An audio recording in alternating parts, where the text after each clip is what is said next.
Isn't it a co-host thing? No, I think that's it, because then we can just be letting the people in, which you can just. Okay.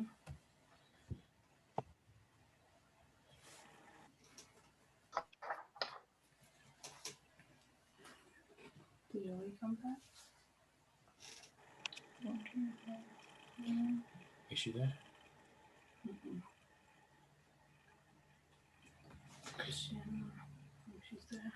Okay, it looks like we have Christiana, but we lost Jolie. Oh.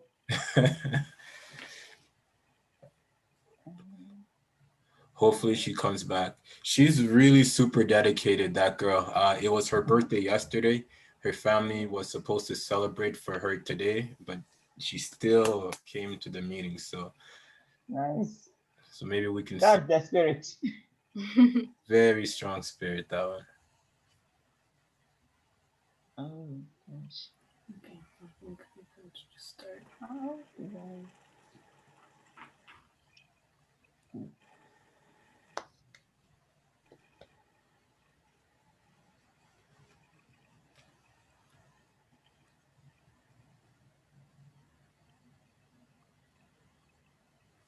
How many?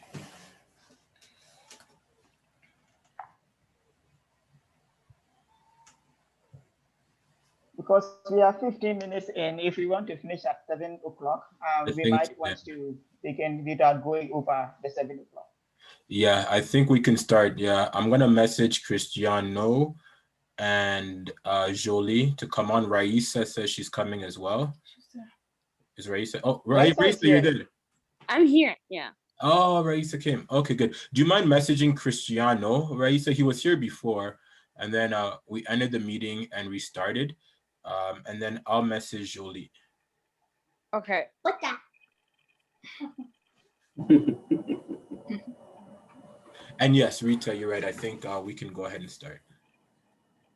Okay. Inkati, you are here? Can you see Okay. me? Oh, yes, I can see. No, I was kind of moving around some things on my screen to see if I could get the people kind of on the top, and somehow I'm not seeing that. So it's kind of creating some problems for me here, but I'll figure it out as we go along.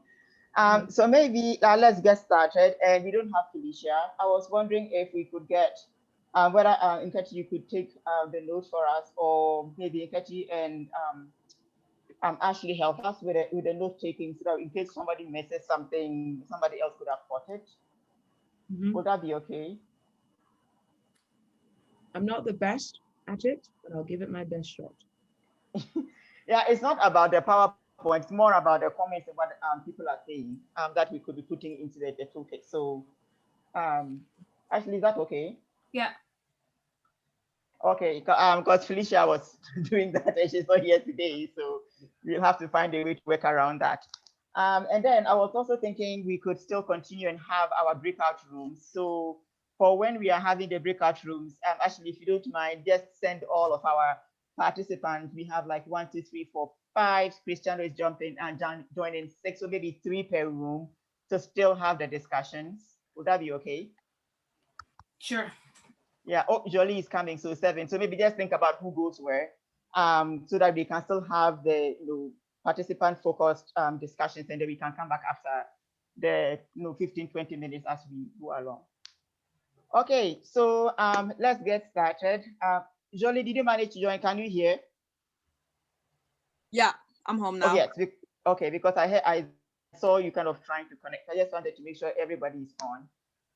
So yes, like I said, we want to get started with our second session. And so today we are looking at the term cultural capital, which is actually front and center in the name of the projects that we are doing. So I think it is by cause that we know exactly what cultural capital is. And the whole point is not just to know about cultural capital, but then know when to use it and understand why it matters. Most times when people are in an advocacy position or in a difficult position, we give up because we don't know the residual capital we have. So the point of wanting to know about cultural capital is to increase our awareness around what strengths we have within us, so that when we come across like a wall, you know exactly what to deploy to advocate for yourself. And in the name of this project, the bigger goal would be, once you know how to advocate for self, then you are going to be using these same tools to advocate for bigger level change. So think about that trajectory all the time when we talk about all of the concepts that we are doing. Let me just start by volunteering. Raisa, can you see our screen? Me? Yes, can you see the screen? Yeah. Okay, I am volunteering you to do our land acknowledgement for us, because we want to make sure that we are in consonance with, the people that, were deprived of their land, but for which we are still able to be here to live, play, and work. So if you don't mind, do us the honors and do our land acknowledgement for us. What, do I just read out the... Just read it out, and if you want to add your own words, you can do that. Okay. Where? Eat. Be quiet. Eat. Stop. Our land acknowledgement.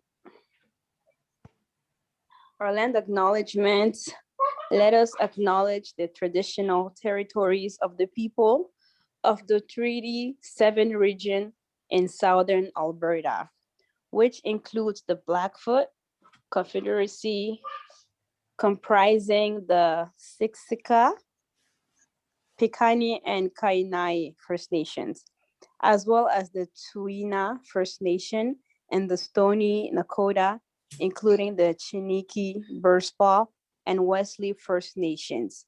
The city of Calgary is also home to Métis Nation of Alberta Region 3. Thank you very much.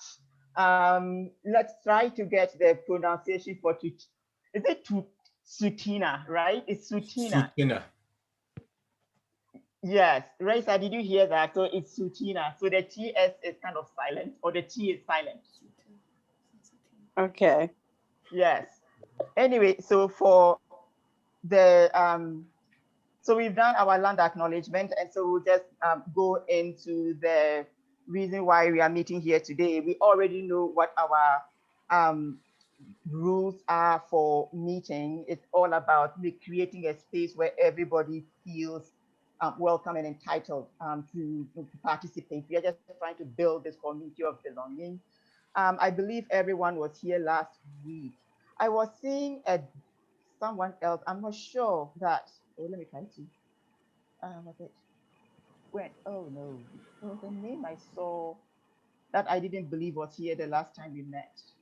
Diana? Diana, yes, that's a new person, right? Mm-hmm. There's a few new people this week. They were just in exams last week. Yes. So yeah, a few of them are new. Okay. Right? Yes. I was just wanting to maybe just give 2 minutes to just talk about this for the benefit of those who weren't here the last time. And for the rest of you, it's just like recapping the environment that we are trying to create. Caroline, welcome. I can see you. So like we said, for just recap, and also for those who weren't here last week, these are the modalities under which we are operating. So on the left side, you will see the concept, and on the right side of the screen is what we intend to be doing with the concept. Ballpark is just to say we want to create an environment in which everyone feels welcome, feels empowered, feels like your voice matters in this space. So if there is anything that you kind of encounter that runs contrary to these ones, you can either reach out to Ike and Ashley, Caroline, or any of the other facilitators, or just email myself and Nkechi regarding something that transpired which made you feel a little bit out of sorts in the space. So basically, those are our rules. If there is something else you want us to include, by all means, bring it up, and then we would include it and make sure that everybody's voice is heard and used as we go ahead. Will there be any questions about this one before I go to the next slide? Well, I heard the ding. The ding says we can continue. I don't know where the ding came from. So let's just go on. Can you say a little bit about the tone? Oh, so for tone, this is where we are wanting to make sure that we are reading the social environment and using a tone of voice or a choice of words that do not come across the wrong way. Also, maybe if somebody says something that could be inflammatory, to be able to communicate with the like back to the group without maybe offending intentionally or coming across as disrespectful or using words that don't really help the conversation. So that is what the tone part is about. Apandembe, is that okay? Okay, I hear your vision. Yeah. Yeah. Did you want to add something to that? No. Because the first impression made a tone of voice or what? So that was always the wonder what it is. Yeah. Yeah, so it's one of these sixth sense things that we just kind of know, don't pay attention to when we are communicating, but then it really does come across as non-verbal communication, and it could go in our favor or against that type of thing. Gotcha. Okay, Peter, so having for sure. Can you hear me? Yes. Sorry for interrupting you. I was just going to say, before you go ahead, may I kindly ask that for those of you who have cameras, please turn on your cameras so we're not just looking at your names or your initials, so that we can actually build a robust relationship with people. Even if we're eating? Wasn't I just eating? Hi, is it okay if I just turn on my video in a couple of minutes? Because I'm still on my way home right now. Oh, okay. That's fine. Thank you. Nkati is the official camera police. I speak so much and I'm so tired of just, I guess, looking at like my students' initials, and I want to have proper interaction. I think it's important in this session. Yeah. So Yeah, that's You're okay. right. Well, Yes, but this I is what we second that. mean about, this is what I mean by setting the tone.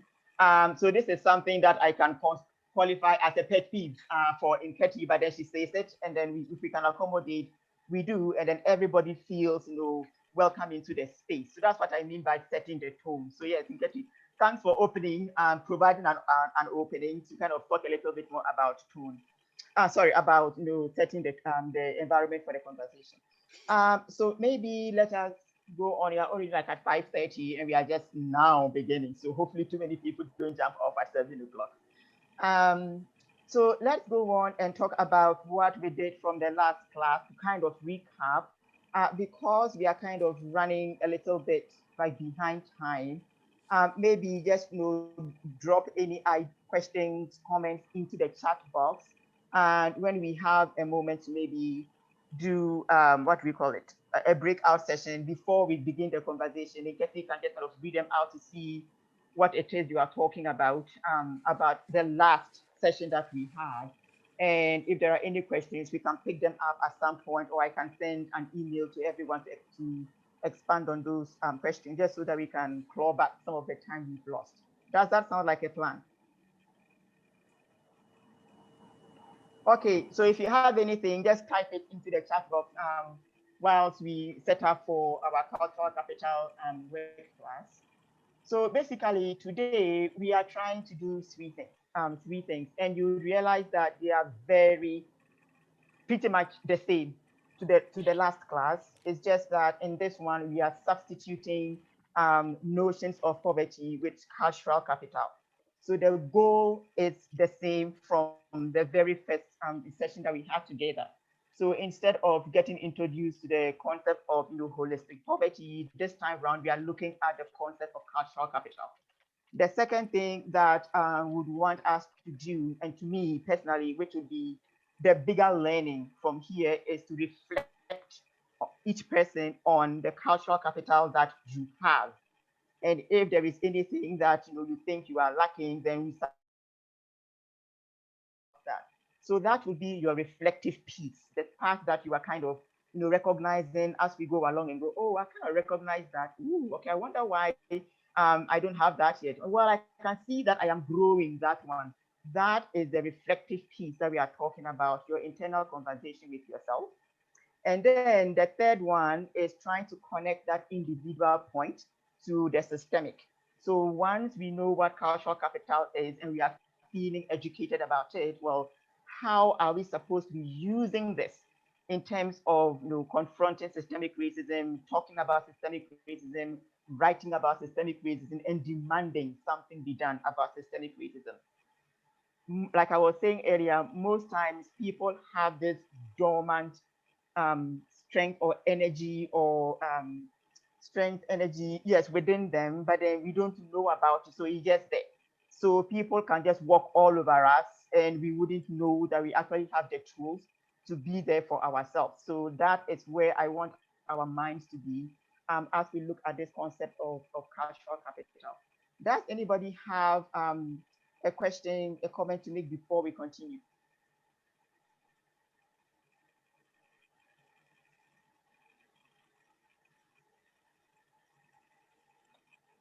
Okay. Nkati, did anything pop into the chat about the notions of poverty, questions, comments? No, just some stuff about some pondu and some fufu and things like that. And nothing else. Hey, who's talking about food?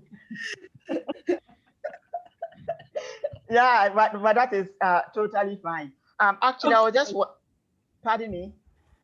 I said, of course. I was just cracking. I was just pulling everybody's legs. Hey, we've reached our maximum growth height. You can't make us any taller. But actually, one of the things I was wanting to mention, which just slipped my mind, and I'm remembering now, is for all of the participants. Remember at the end of the last session, we had talked about you kind of plotting your various poverties. So if you haven't done it, the assignment is still there. Plot your poverties and just leave it. At some time, we will call back for it. So if you haven't done it, you'd want to make sure that you do that alongside somebody or with yourself, or even like call up one of us or the facilitator to help you with that. It's very important that you do that because you want to, as I was indicating, map your growth. So then if you don't do it as we go along, then we don't see how far you have come, and you wouldn't even see yourself how far you have come. So make sure you take these little assignments quite seriously and get them done. Okay, so Sorry, yes. Rita, we have a question in the chat by Christiana because she wasn't here last week. No, not last week, last time. So she's asking, where can we find the assignment? So I'll leave it to Rita to answer that. Yes, so the slides are with Ashley, and actually all of that, not all, everybody, but I think Ashley has the slides. So if you can share it with all of the participants, then they can use that as source material. Because that's the intention for all the slides. So once we get the slides, just make them available so people can actually use them as we go along.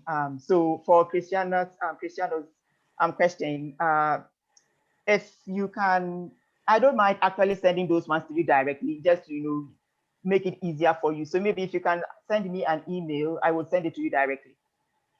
Okay, thank you.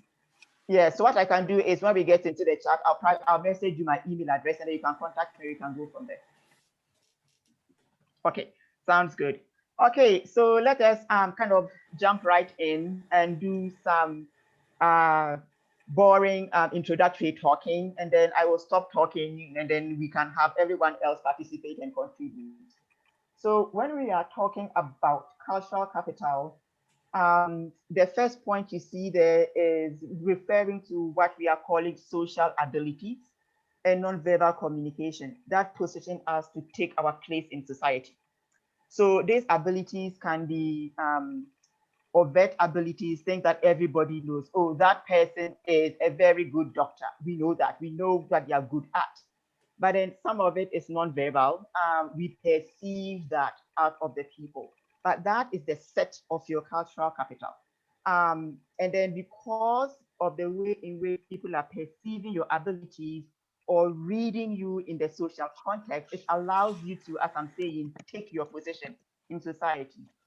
For the most part, what happens is that people either diminish our abilities or read us the wrong way. And so the effect of that is for them to put people at a rank that could be lower than they deserve or higher than they deserve. The point of you being aware of your cultural capital is to be able to step into where you think you belong based on your knowledge of your ability and how you are presenting to the world. That is what cultural capital is about. So as you can see, we are talking about tangible things, so things we can see, feel, and touch.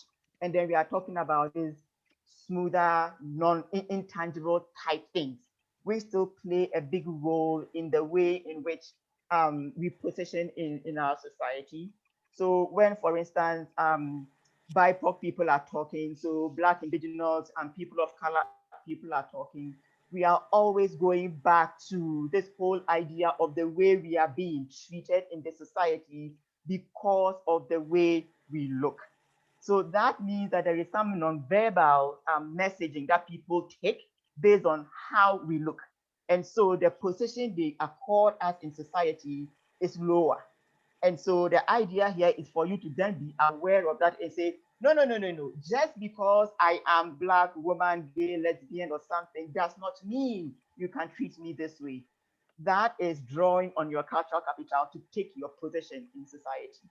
As we are talking, I'm just thinking about the man who was jogging out in the New York bird watching place, and somebody who was jogging around saw him, and he called the police on him and said that the man was threatening her.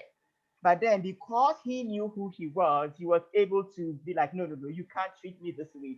This is who I am. I am not a criminal. I am not doing anything. You are breaking the rules.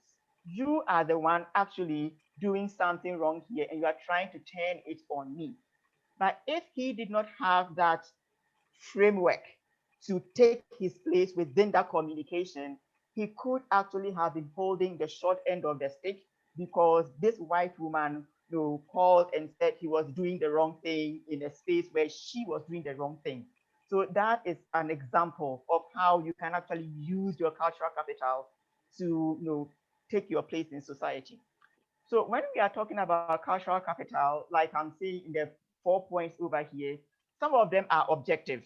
So then if we say a person is a social worker, there is an accreditation system for that. So we know it is a measure that gives them the position in society. But then some of the issues do not make social sense. And my favorite example is always going to the pretty people get hired thing. So that, when we are perceived by society to be good looking, all these good attributes are given to you. Meanwhile, you could be really a very nasty person.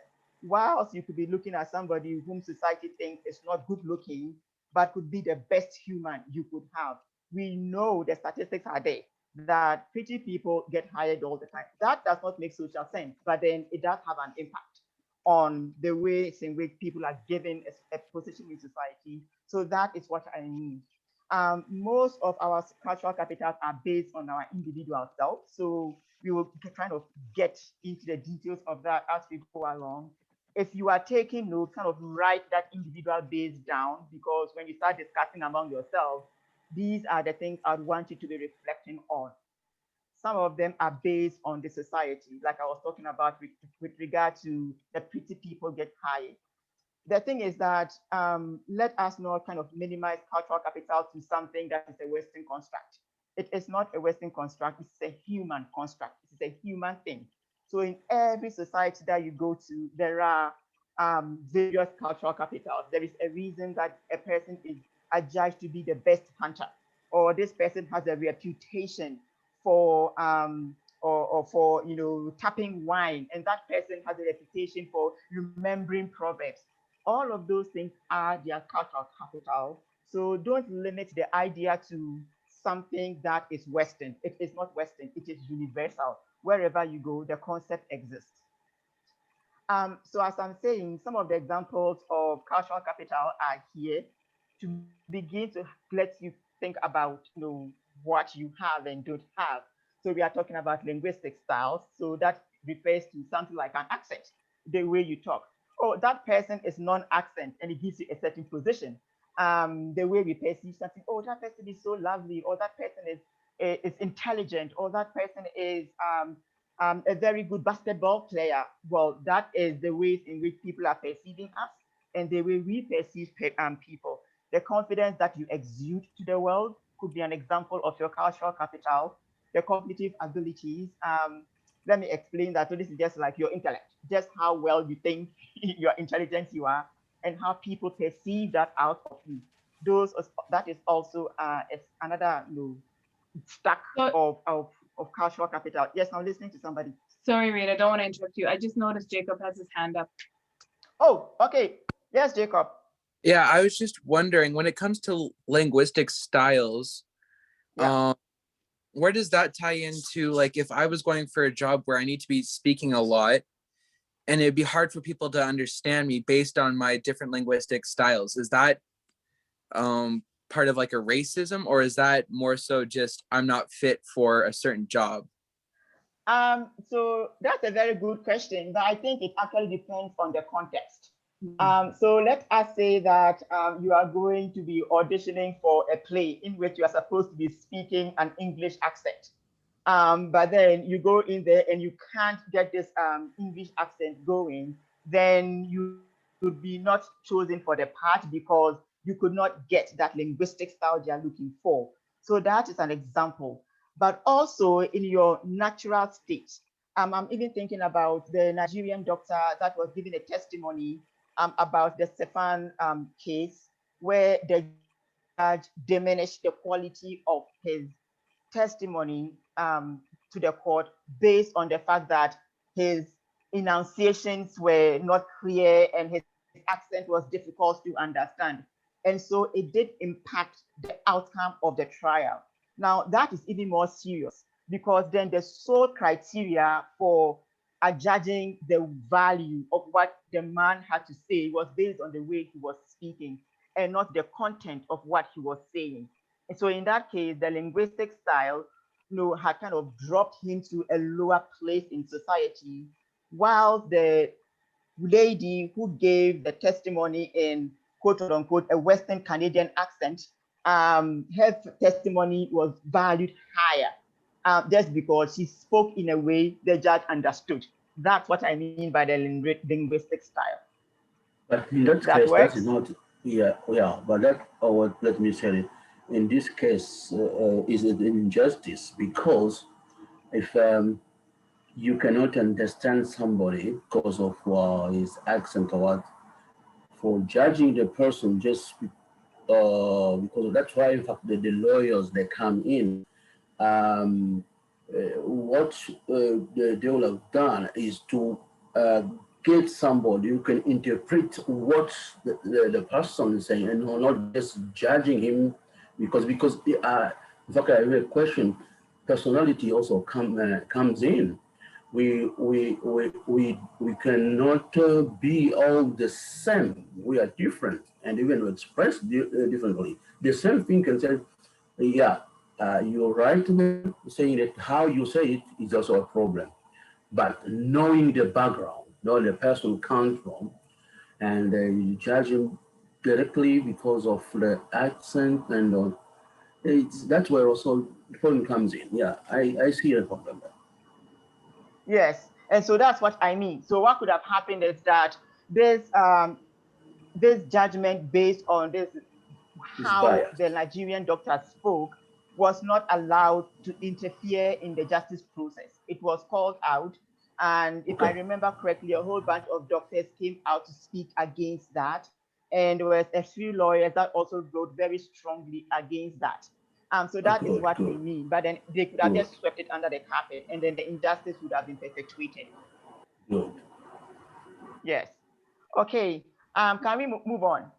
Well, I was actually going to ask if you don't mind just explaining one of the other examples so that the youth are able to understand. So if you are talking about perception of others, that is what I was. So you mean like confidence level, perception of others? Perception of others, yes, yes. Yes, so perception of others is like in the social situation, how you read a person. But then also remember that when you are reading people, they're people to read you. So think about your school or your social circle. When they mention a particular person, like, oh no, she's and then you say something, a descriptive. Now that is your perception of the person. If it is bad, well, then the cultural capital you're ascribing to them is not very good. But then if you mention a person's name, was like, oh my God, that fellow is such a darling. There is a way in which a fellow presents that makes you recognize the humanity in them, the goodness in them, all other good qualities.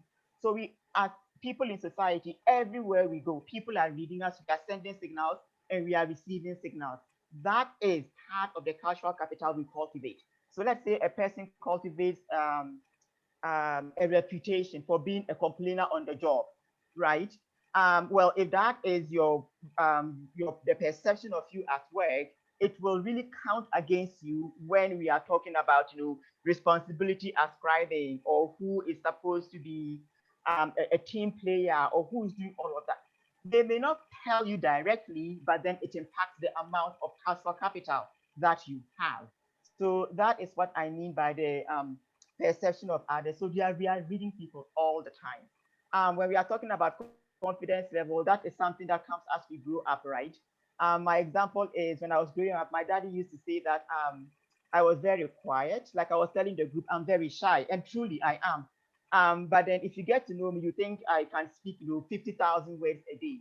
But when I think about myself when I was 15, 16, I used to just melt into the background and I would never say anything. But now it's almost like my daddy says, like my tongue kind of loosened as I have gotten older. So because in my head, my confidence level is growing as I grow older. So there are things I'm more bold to say, more comfortable to say that I wouldn't have said when I was 20 years old. So the confidence thing, it's kind of coming at different levels. But then as yourself, you would know when you are feeling confident. And sometimes you feel confident in different contexts. You may not feel confident in your class, but when you go to church, like you are on all your throttles, like firing away. And then when you go to the supermarket, it's like, I really don't know. But then when you're at your job, serving at maybe, I don't know, Tim Hortons or something, you exude something. You are just so much in the spring of your step. That is what I mean. So your confidence can actually change depending on where you are at. So it is not a ballpark thing. But then once you are aware of it, you can work on it. Because as I'm saying, if you are talking about the way people perceive you and you enter a space and you are timid, we be like, oh my God, she is so timid. Like she's good, but then she's just so timid. So you want to make sure that you are exuding differently. That's what I mean by the confidence level. Cognitive abilities, we are talking about just basically the intelligence you have for different things, not just book intelligence. So again, that is a very broad thing. So you can be intelligent for physics parts, you are no good at writing, but then you have to be aware of that. Or that you are very good at art, but then when it comes to running around sport things, that's not you. All of those things you are using cognition to do. So that's what we mean by all of those. Social privilege, yeah, we are talking about racism over here. So we are talking about things that we have not earned, but which are just bestowed on us because of a perceived background. So you are from a rich family, or you are from a family of pilots, or you are male, or you are female, or you are a white person, or all of these things sometimes that make no sense, but then you are just given privilege that you did not earn. That is social privilege. Once you earn it yourself, that's a different matter. So that's what I mean. And you can just keep on expanding this list as your understanding of cultural capital grows. Is that okay? Jacob has a question. Yeah. Yes. Sorry. I was just wondering how this ties into like an affirmative action point of view. Actually, I wouldn't even say that it does play a role in affirmative action. Actually, is people that have very high cultural capital tend to push back on affirmative action, because then the idea is that no. Even if you are telling me I am getting this space because of the fact that we are trying to meet a gender quota, they'll be like, no, this is not Right. about a gender quota. This is because I am qualified and my voice needs representing here. So it is not about tokenizing or saying that we are putting a person in this space just because to fill it. Within that arena of looking for representation, we are still going to be looking for people that have a particular skill set. So if you don't meet that skill set, you are not getting the spot. So I really think it ties into affirmative action. In that way, you still have to have the cultural capital to meet the spot that has been reserved. Does that help? Yeah, that does. Thank you. Okay. So let us go. So Yes? let me come again on perception. Where people, because you are right saying that people all the time they read us, they have kind of a perception of but to help myself so that people can read me very well or read me well, knowing that the perception also is not innocent in the sense that they are the preconceived kind of ideas which comes them to perceive you in a certain way. How much, what really I can do if there are some preconceived ideas, so for people to perceive me that way, to help them to see me, to read me differently. You get me what? Yes. So I understand from what I'm hearing, you are saying it is possible that people will read you differently. And what can you do to not have people read, like correct that They impression can of read you? me wrongly. Yeah. Yes. Exactly. That's a very good question, actually. And I think I would open it up to just what people are thinking around that. Like, what are some things we can do to correct impressions of us that we think are not right?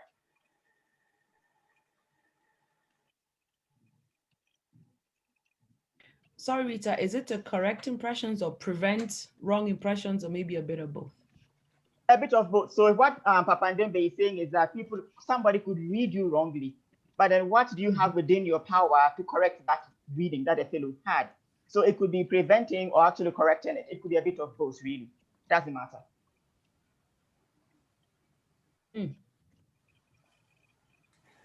Christiana said, oh, sorry. Reading the room or understanding the lay of the land so you know how to present yourself. Tone, okay. So reading and knowing how to present yourself.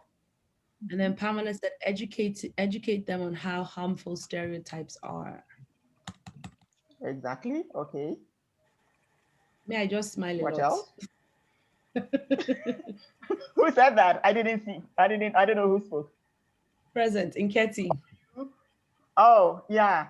And I think the first thing I thought about is maybe not pushing back too strongly, but then just doing things to let the people come to a realization that they were wrong about you.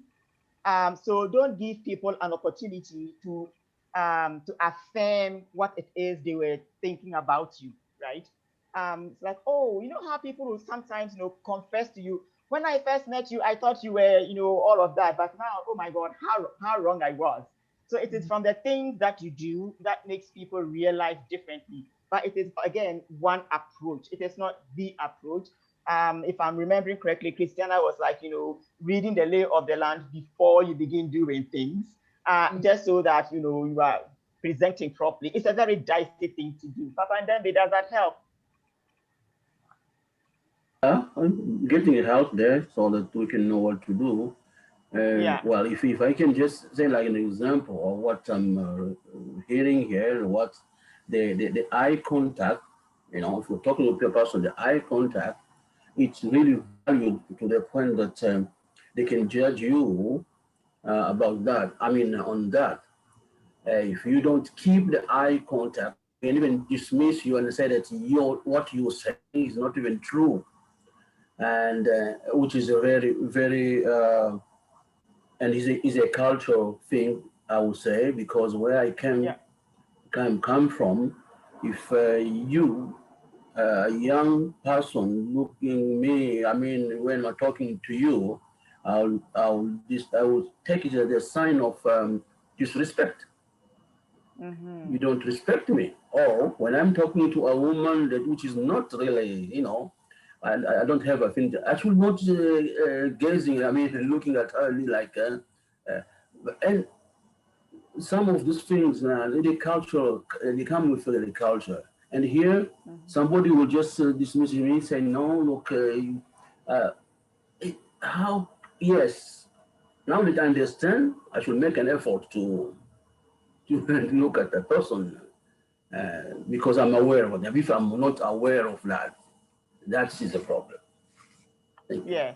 No, I hear you loud and clear. So like back to the point that Christiana was making about reading the context. For instance, up here in North America, we don't call people, doctor, professor, anything like that. But then when you go out into Asia, it is actually demanded. You call the person, even if a professor, you call them professor too. So that you don't take what you do here in North America and go to South Korea and say, well, in North America, that doesn't really matter. So here too, I'll just call you, Sum at Q, and so that is it. You have to be able, because then it comes across like you were saying, disrespectful of the culture of the person. So to Christiana's point, it's very important that being able to read the context and following the context to make sure that you are not, coming across the wrong way. Rita, I know we have to move on, but I'd like to just, like, for me, I focus on building like trust and relationship and making sure that the person that I'm connecting with feels completely comfortable. Because if there's kind of a sense of, is she trying to talk over me? Is she trying to this?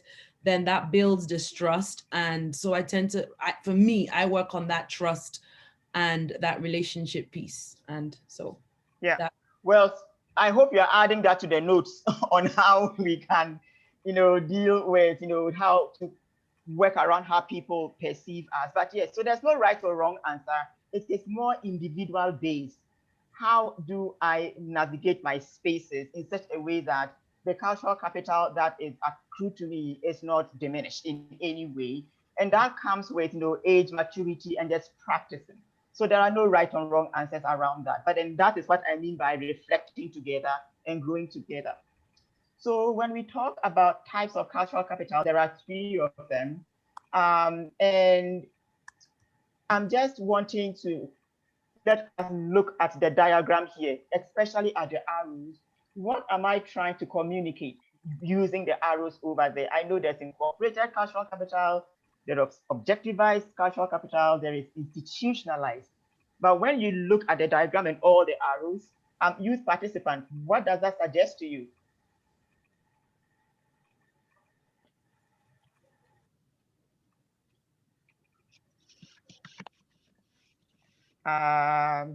Pamela? No, I already volunteered Pamela. No, I volunteered Raisa. So Pamela, if I can volunteer, told you.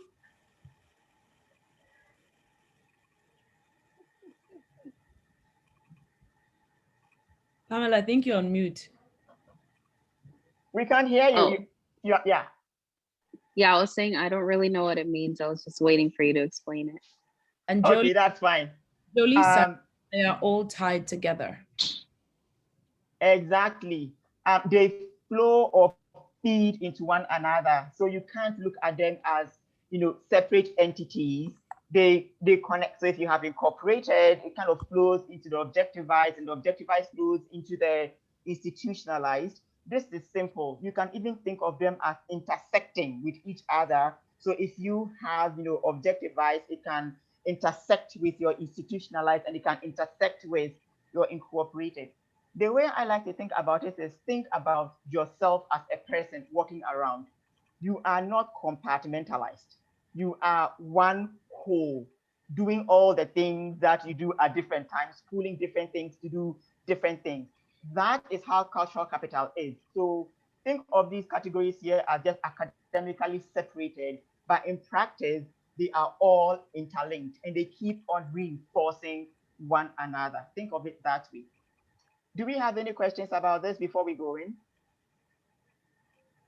Could you briefly explain what each one is, briefly? Because I know we're running out. That's what we are going to do next. Okay. Yeah. Okay. So as I said, keep in mind that all of these ones are, either cyclical, they are interconnected, somehow they cannot be separated when a person is living and breathing and moving around. That's not how they are supposed to be. So let us spend some time talking about incorporated cultural capital.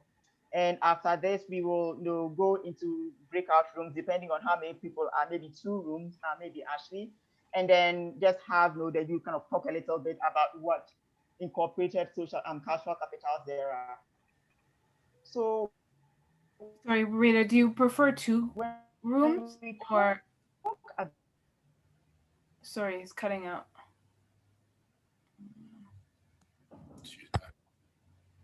She's there. can we do 2 rooms and then the rest of us who aren't youth participants remain in the main room and then they come join us back? Oh, so you want just the participants on their own? Okay. I thought Yes, facilitator. just the participants on their own to have their space. Okay. Yeah, All right.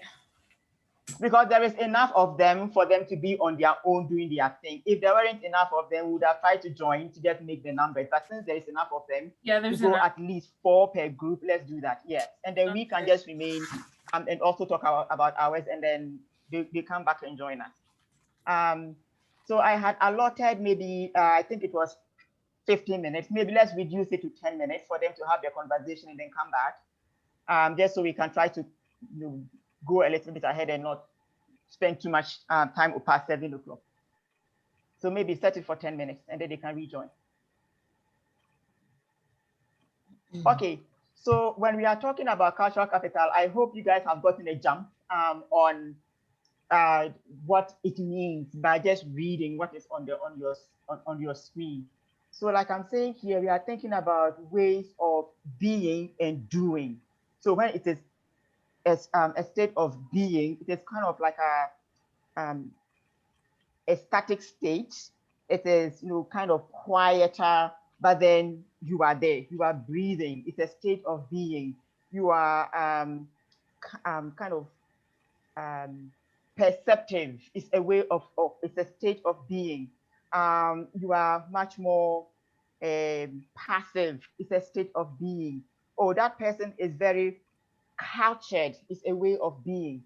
But then when we are doing, it is active.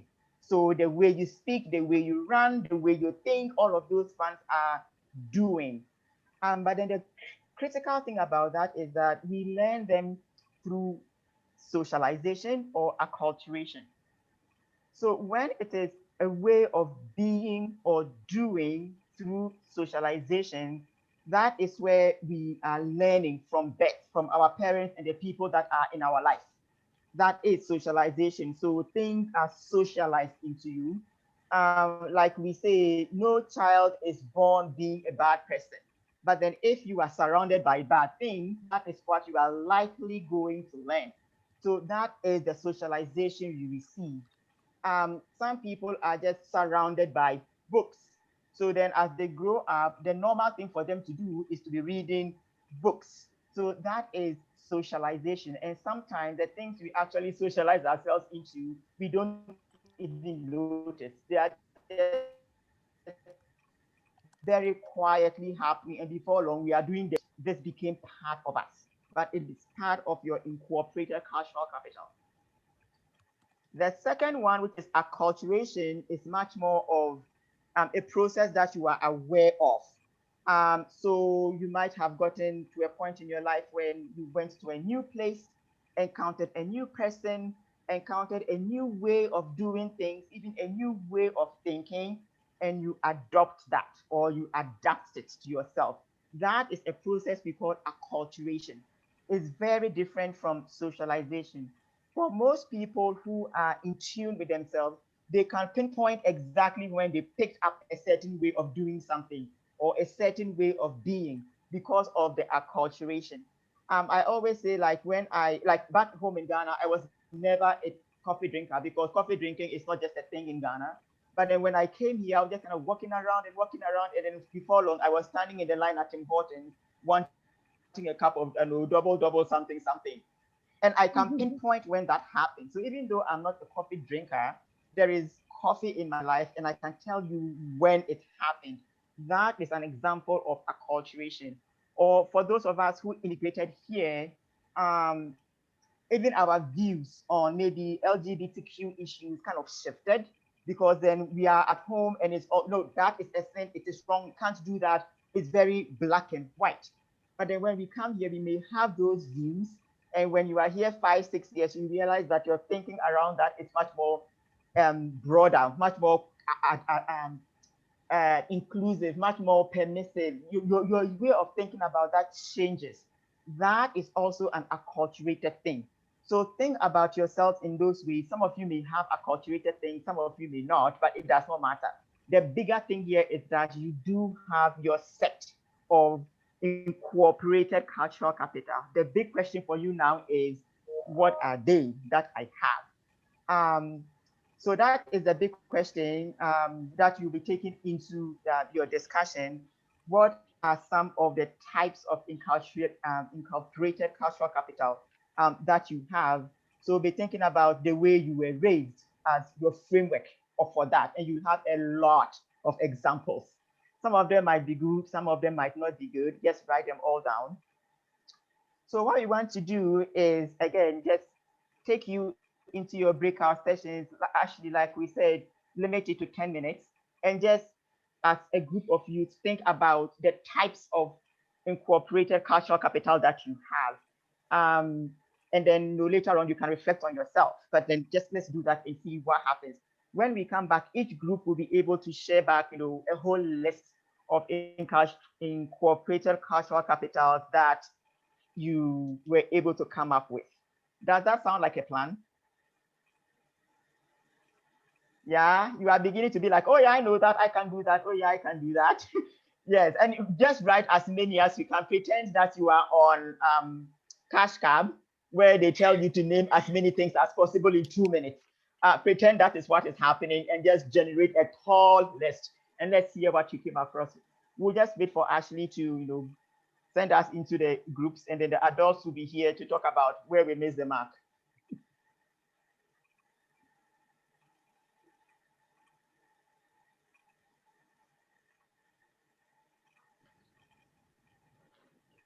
So for those going into the youth groups, maybe have someone to do the recording for you, and among yourselves pick a moderator. So you have some kind of semblance around what you are doing. Yeah, where you going?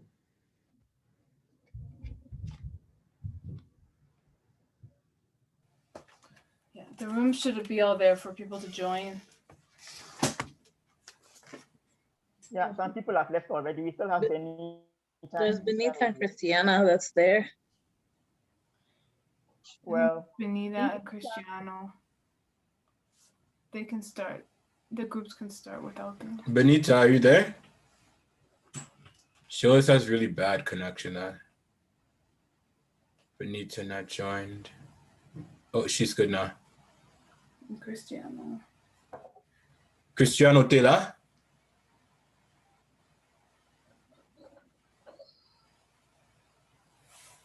Cristiano. Let me just call him quick. yeah, it's possible that he's not. Oh, there he is. Oh, okay. Okay. And Right. So we just kind of wait for them for the next 10 minutes, and maybe we talk about our various incorporated cultural capitals. I don't know. I think I can talk about the many ways in which I did not pick some incorporated cultural capitals. But then just off the top of our heads, just to give ourselves something to talk about, like what examples could we come up with? And let's just see how we would align with the youth when they come. Rita, you go first. Oh, why would you do that? I knew you would pick me instead. So I picked you first.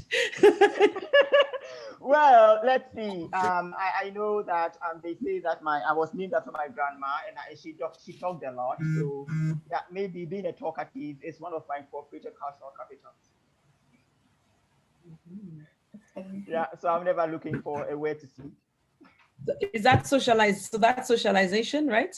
Yeah, that would be socialization, because then my family argues a lot. Like they are always talking about one thing or another, so it just grows on you, and so you enjoy a good argument. Well, you have to know how to talk fast.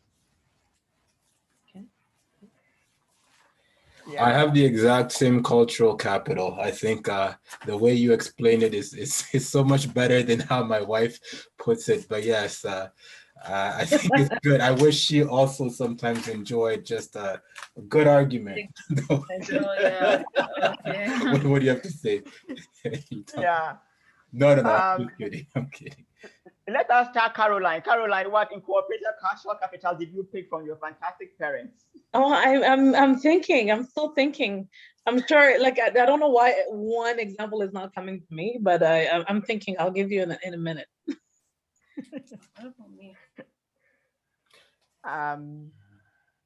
You can think about something that is individual based. Like for me, when I hear you speaking, you speak in a very soothing tone of voice. Me? Yeah. Oh. Yeah. I don't want my voice is soothing.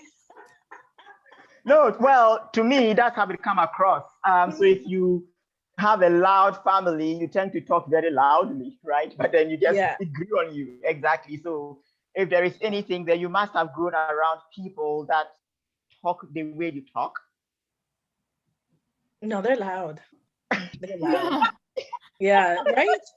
Like, you know, Then you are pretending. Your mom is you pretty got a big crew, yeah. But my mom is really like the only one that's soft spoken, but everyone else, yeah, we argue like the whole like arguing to get your point across, and you know, I think we have a lot of that. Yeah, but I think also like your maybe it's your accent. I think it's blended between the South African and that Canadian, so it sounds very soothing. Okay, I'll go for that. Linguistic style. So she has a sophisticated accent, unlike some of us who just speak like a raw Ghanaian accent, just like that. I think I came up with a legitimate one here as we were thinking. I think the way us coming from different cultures and that incorporated social capital, I think for us being Africans coming here, a lot of things we perceived as being out of reach, things especially like vacations, like Disneyland kind of stuff like that, and exchanging gifts for every season. We missed out on a lot of sleepovers too. It wasn't our thing as a family, but I can definitely see the point when I started dating Ashley. I started to enjoy those things more and feel like they were within reach much more than I thought. Like, is that in line with what we're talking about? What we should? Oh yes, acculturation. You see how you said when I started dating Ashley, so there is a time for that. Yeah. That is an acculturated thing. Cool. I just want to speak specifically to something I said, like sleepovers, where like I don't let my kid do sleepovers because I didn't grow up doing sleepovers, right? No. Like it's not something that it's one thing. It's like people that I really know. Say for instance, like I remember at one point they took my daughter out for the day. Those are people that I know, right? That's fine. But she comes for, oh, my friend at school wants me to sleep over. Yeah, no. Like that's two of us. Right, yeah, and it's something very much from how I grew up. Yep. I moved here in junior high, and it was, and I started, oh, can I go to the sleepover? My mom was like, yeah, no, you're not going to sleep other people's place. And so I've carried that into how I'm bringing up my kid too. Exactly. Yeah. And again, so let's take this example of the sleepover. And then what happens is that people may begin to perceive us a certain way because we are not letting our child go for a sleepover.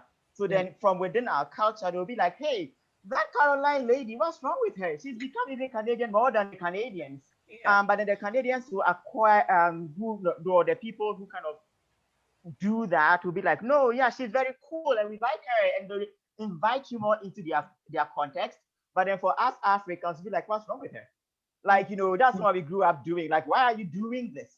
So there's always this give and take thing. But whatever the case, there is a social positioning that comes with it. Yeah. Nkati, we haven't heard about your cultural capital. Yes, I was just thinking. Are you there? I was just thinking that for me, I think. Yes, I am. I think I'm personable, and I think I get that from my dad.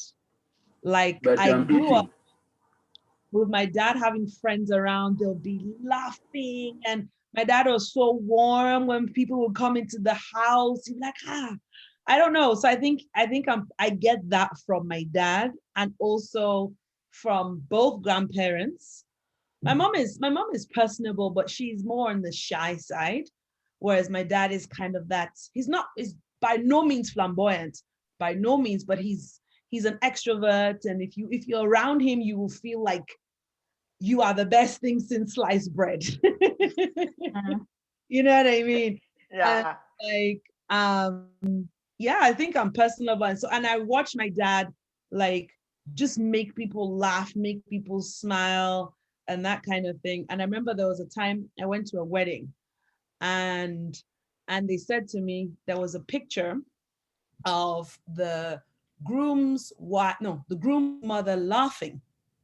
And they kept saying to me, what did you say to her? What did you say? That's the only picture we have of her in the entire wedding where she was laughing. I was like, I don't know. And that was the only picture of her in the entire wedding laughing. The whole time she was like twisting her face for something or the other. And then what did you say to her? I was like, I don't know. I was just talking. So I think I'm personable in that way. Yeah, So, you just work some magic, and then she was laughing away. But I like how you are using the phrase like personable. Even just think about the set of manners. I like to go to that example, the manners that our parents teach us. Like respect, don't pick your nose and don't do all of these things. These are all our incorporated cultural capitals. Can you imagine sitting at work one day within a meeting and then you start picking your nose or flossing your teeth? What's that about? But then if you don't get the socialization out of that, you actually do it and you don't even realize you are doing something socially unacceptable, right? And so it picking your nose with all these people, it will just take your social standing down, right? And we don't want that. And I think for some of us, we don't really think about these things deeply, but then they do impact us as we go along in terms of where we eventually end up in our life. So they'll say like, yeah, Donald Trump is just a rich man, but then he's classless. That's what they are talking about. 10 minutes is up. Should we bring them back? Oh, yes. Thank you. Eating with spoon and fork. That's something I've learned because culturally I use my hands to eat, my fingers to eat. Yeah. But I cannot say that I'm a culture one. Completely, I embrace that because I don't know how to use the knife. Terrible. To cut things? No, but what you see, the thing is, I like what you said about embracing it. So it is not being shy about it. It's like, this is who I am, right? So it is the way you present. So once you present as, I'm comfortable with this is who I am, then no one is able to take you down a notch. Because you are eating with your fingers. But then if you are kind of shy, not feeling embarrassed or feeling humiliated or excluded because of that, then that is how people begin to treat you. So doing that differently is not wrong, but the way you do it is what really makes it a part of your positive cultural capital or one that will begin to impact negatively. So it is not about You are 100% right, because we live in Ethiopia. I mean, everything is done with the fingers. And I've seen the friends from America and what were there. They love the Ethiopian food. So they had they had just to eat like Ethiopians. I mean, they use their fingers to eat. Because, and I applaud that. And the one was trying to criticize them, say, why do you use your fingers to eat?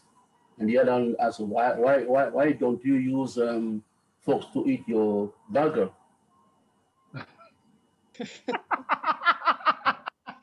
That was a good one. I love bulgur. But you don't use forks on the. You use your fingers, your hands. Okay, I think everybody's back. Oh, they are? Good. Yeah. Oh, fantastic. So my screen is kind of small. Let me try to make it a little bit bigger so I can see what I'm doing here. Why am I not able to? Oh, Lordy. Anyway, whilst I'm trying to figure out why I'm not seeing everybody, one group can just, quickly tell us what you discussed, like came up with in terms of what your incorporated cultural capitals are. So let's hear one group.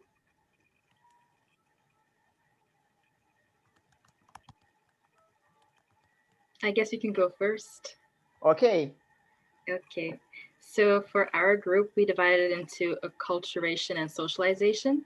And so for socialization, we had an example of, for example, being taught to have a presentable home before you invite guests over.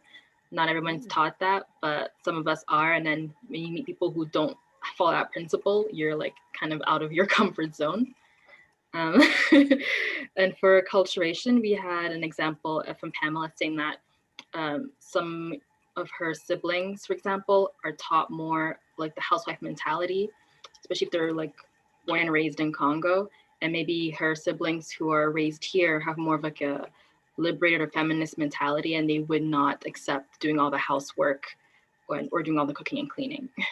Interesting. Yeah. Wow, these are so deep. Oh my God.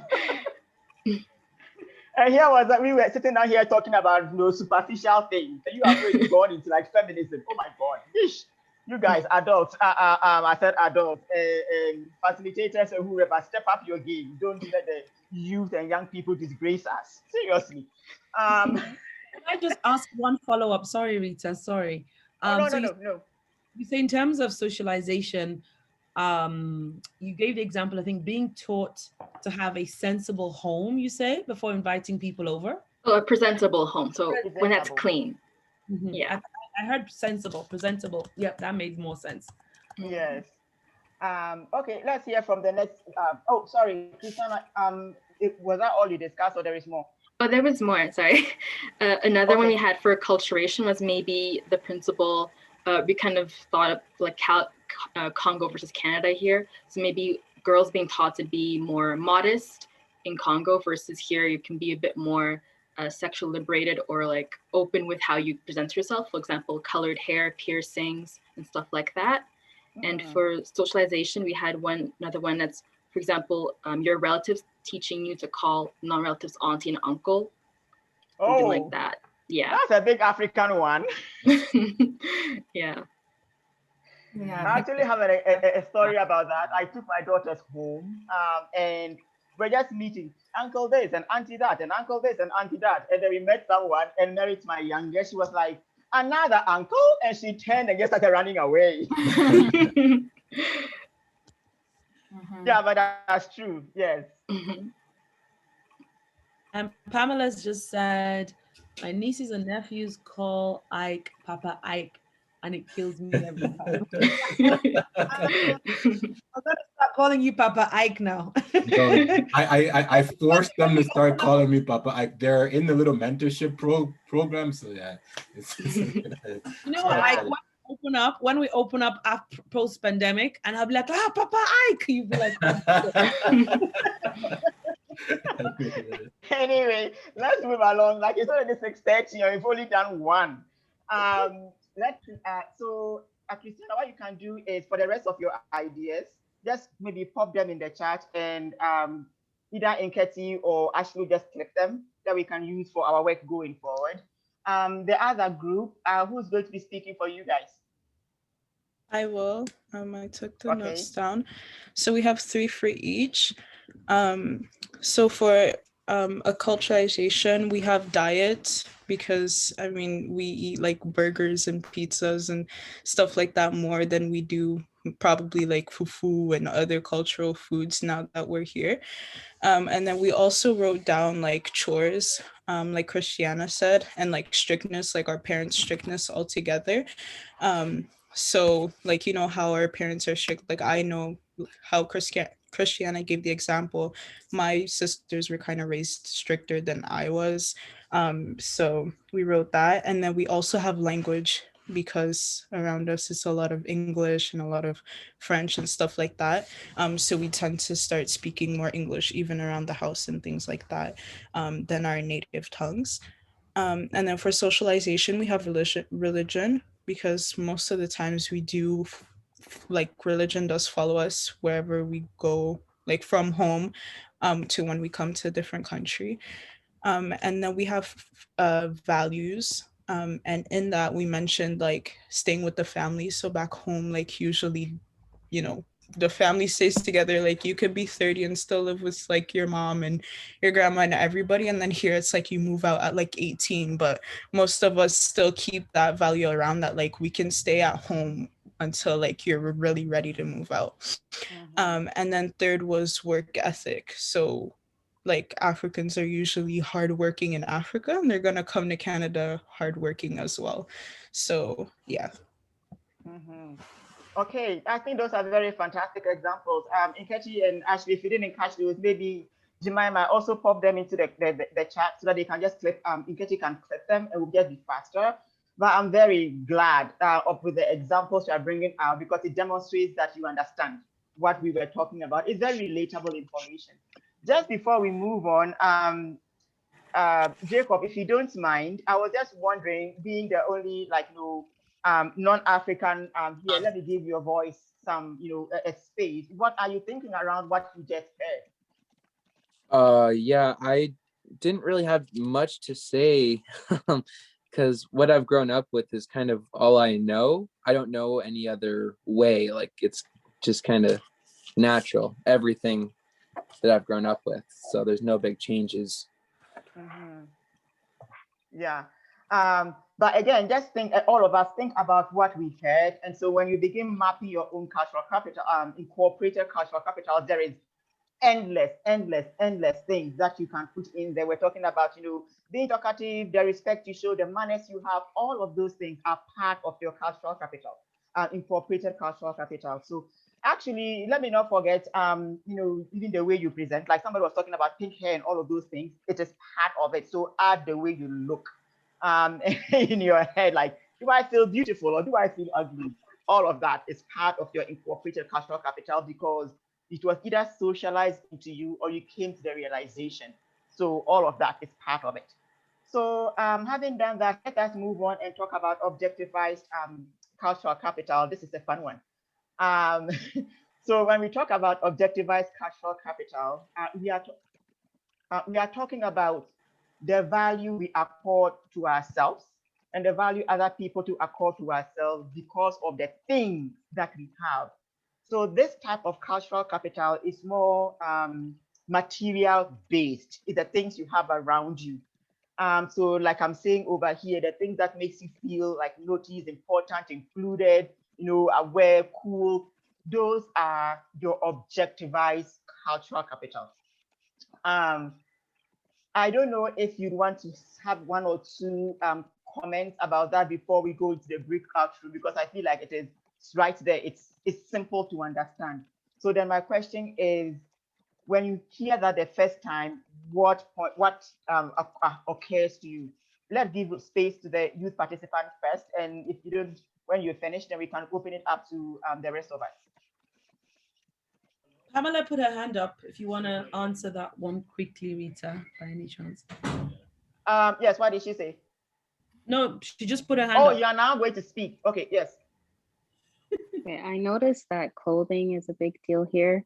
Like when I moved here, I was wearing like the same clothes all the time and I'll get picked on because of it.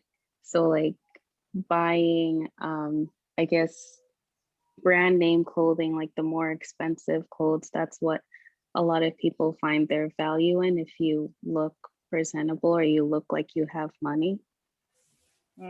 Okay, so that's your first thought. I like how you said this directly to yourself, and that's how you want to be thinking about cultural capital. It is a very personal thing, but then that can have benefits beyond the personal. Let's take one more comment about that before you guys go into your breakout to dream. Any more comments from any of the youth participants first?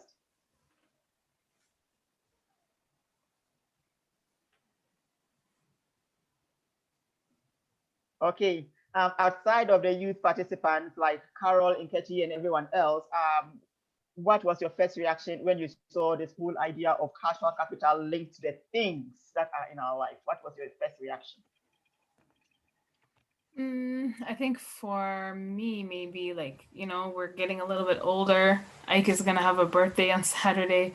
We're thinking about, things like, what kind of your house, what kind of things like that do you own, and what kind of car do you drive, and all those kinds of things.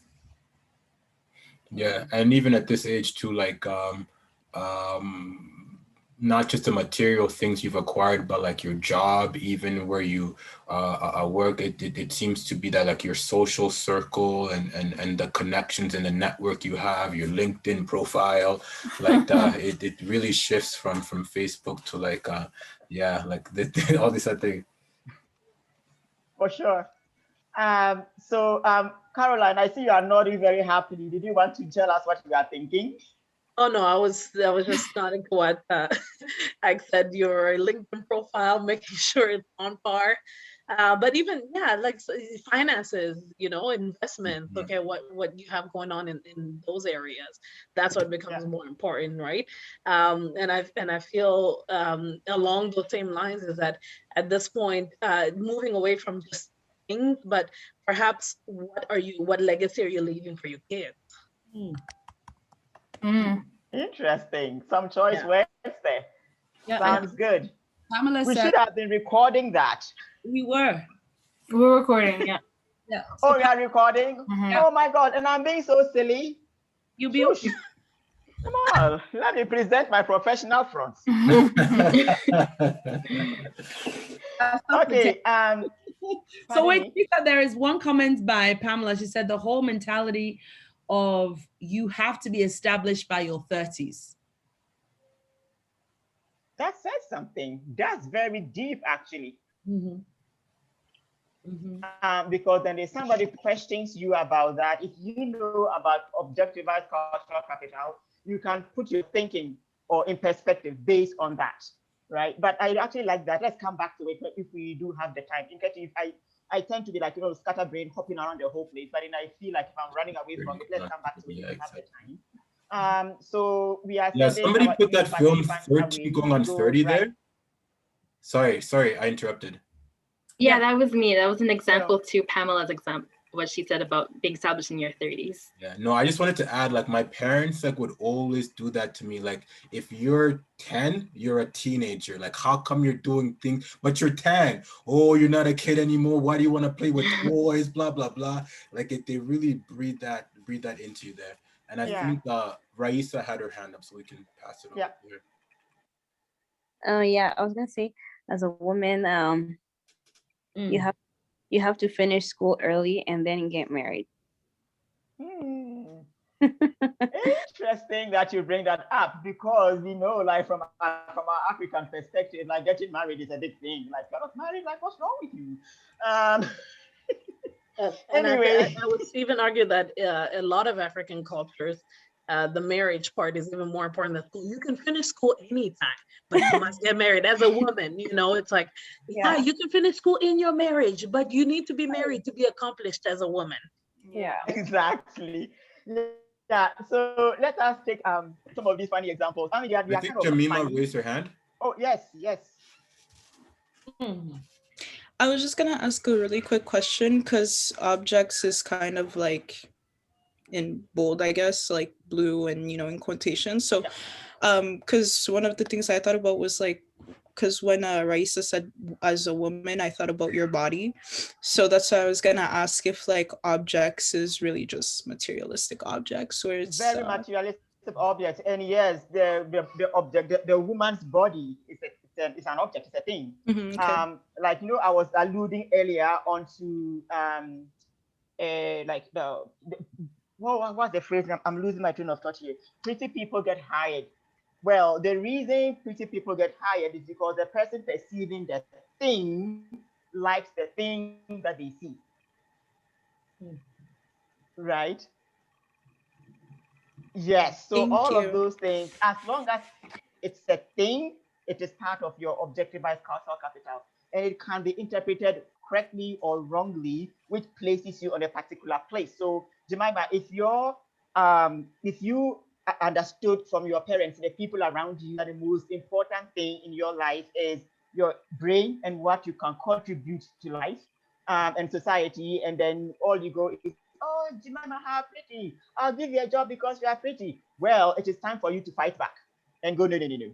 I don't exist because I'm pretty. I exist because there is something going on inside of my head.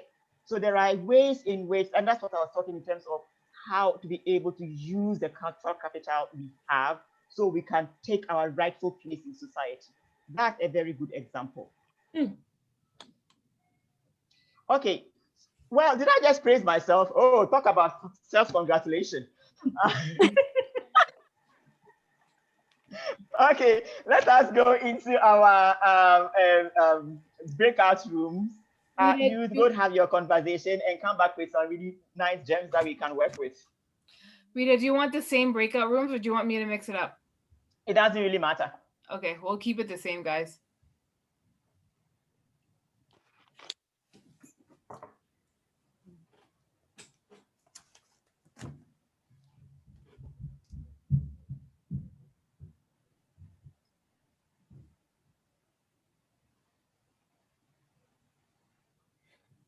Cristiano, Benita. Oh, Benita, turn on your video. That she's good. They're good. Yeah. They're okay. good. Awesome. No, but I really am very encouraged by the examples that they are already coming out with. One of the things I like about cultural capital is that it's very relatable. It is not like up there in the weeds. It's right here. And I really am just taking the very high level of it. Like when you go into the details of what the sociologists talk about, it's too many layers of things that we don't need to know now. But I'm really happy with the way they are understanding and engaged. And I think we have more engagement this time around than the first one because this is much more personal. Yeah, I think so too. Yeah. Yeah, and I think they're just not in exams anymore. They're free. They can engage in this stuff a little bit. I think next week we should have even more. We're hoping to keep climbing and keep kind of building this. Yeah, but they're really a fantastic group, these kids. So it's interesting how Ike, you were talking about exams because the next one will be when we are talking about institutionalized cultural capital, we'll touch on that. So it's very interesting that we are already beginning to talk about that. Anyway, so in our cultural capitals, I'm really very encouraged with the way somebody asked the question about objectifying, like the female body. But then your race can be also objectified, where all they see is the color of your skin, and because of that, your value as a person is diminished.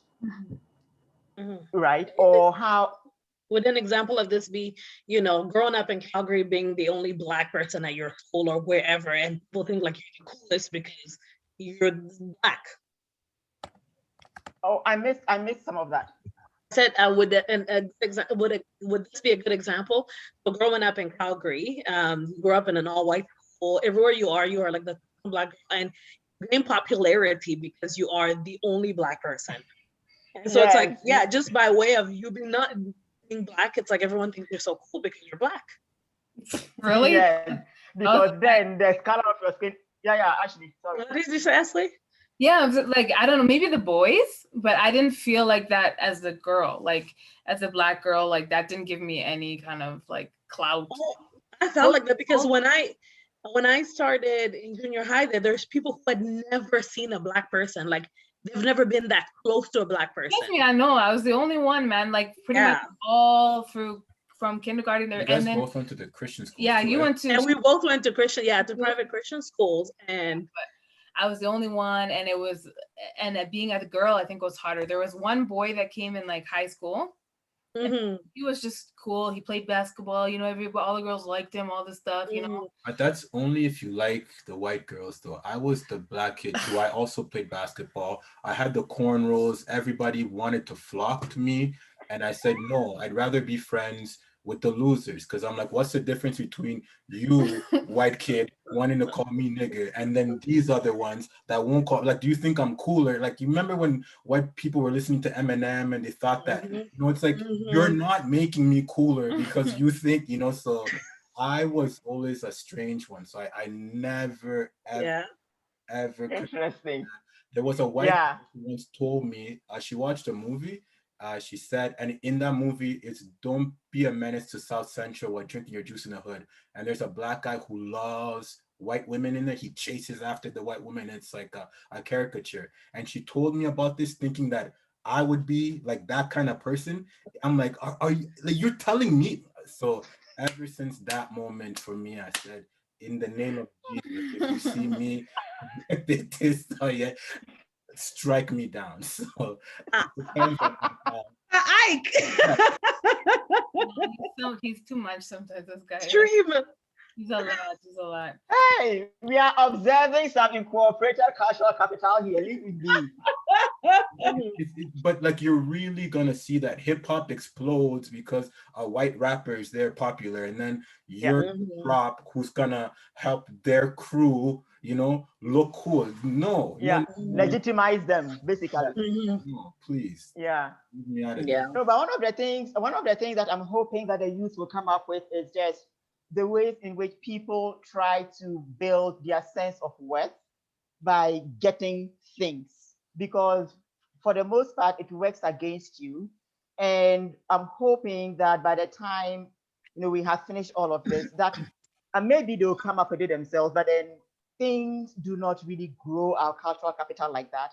If you have all of these things, but then the message comes out like you are using the things to compensate for what you actually lack, is going to work against you.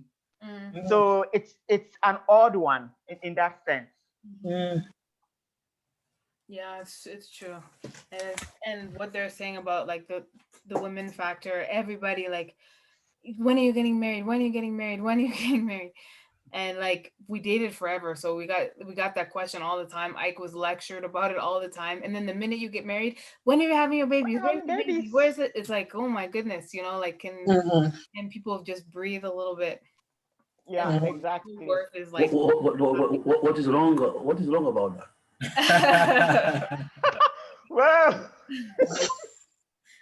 tell her, Papa. Tell her, more babies, right? Oh my God. We are getting into trouble with Papa and Dembe. I need a break. Yeah. That is to keep up, the generation, and so. But then, Papa, then the point is that grandparents get a sense of fulfillment and social worth when they have grandkids. So if your children don't have children, then your value in society, your place in society is kind of reduced. You see that man over there, he's a big whatever, but he has no grandchildren and he's 70 years old. It depends how you say it, because I will like to see my grandchildren and also think of my children having children. Well, because I passed through there, they took care of people. Let them also take care of some people. But I don't value myself on that. Actually, it depends how you look at it. It depends how you look at it. Yeah, it's interesting that you are saying that. It's been 10 minutes. Should I shut it down? For sure. Yeah. We are just talking and making noises. Let's bring the real thinkers in. Okay. They'll be back in a minute. Sure. I can tell you about the population. Okay, let people come. I don't want to talk. You have like 45 seconds. They're just going to start streaming in. No, we have also a buy of the ideas out there. No, you should not have children, let children, a lot of work, and these are now. Some of those countries, they have been promoting ideas. They're suffering amount now of the population, the young generation. So they want us to buy those ideas and then suffer what they're suffering today. No, I think if those friends, they look at the population in terms of population, the continents that we have, our friends are white, they are everywhere, all the continents. And why? Because once upon a time there were really high populated. So anyway. Is everyone back? I think everybody's back. Hello. No. Let's talk. I have some ideas, but later on we'll talk about it. Yes.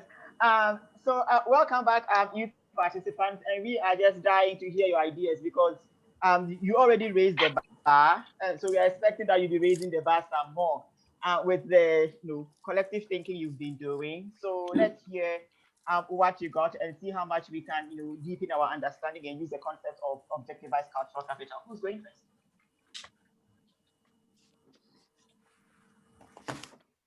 I guess we'll go first again. So for our list, we had actually curtailed it to the youth because we had already mentioned like the things that a lot of like 30 plus people kind of aspire for. So our list is more about young people. And one of the like big cultural like objects that to have was like, for example, iPhone versus Samsung. Like there's a lot of debate around which smartphone you should get. And that adds a lot of value to like your social capital, especially like when you're on campus or in school. And also stuff like AirPods and like Air Jordans. These objects are pretty big, especially like in high school. Like all the boys want Air Jordans, and like the shoes you wear like determines your popularity. So there's that.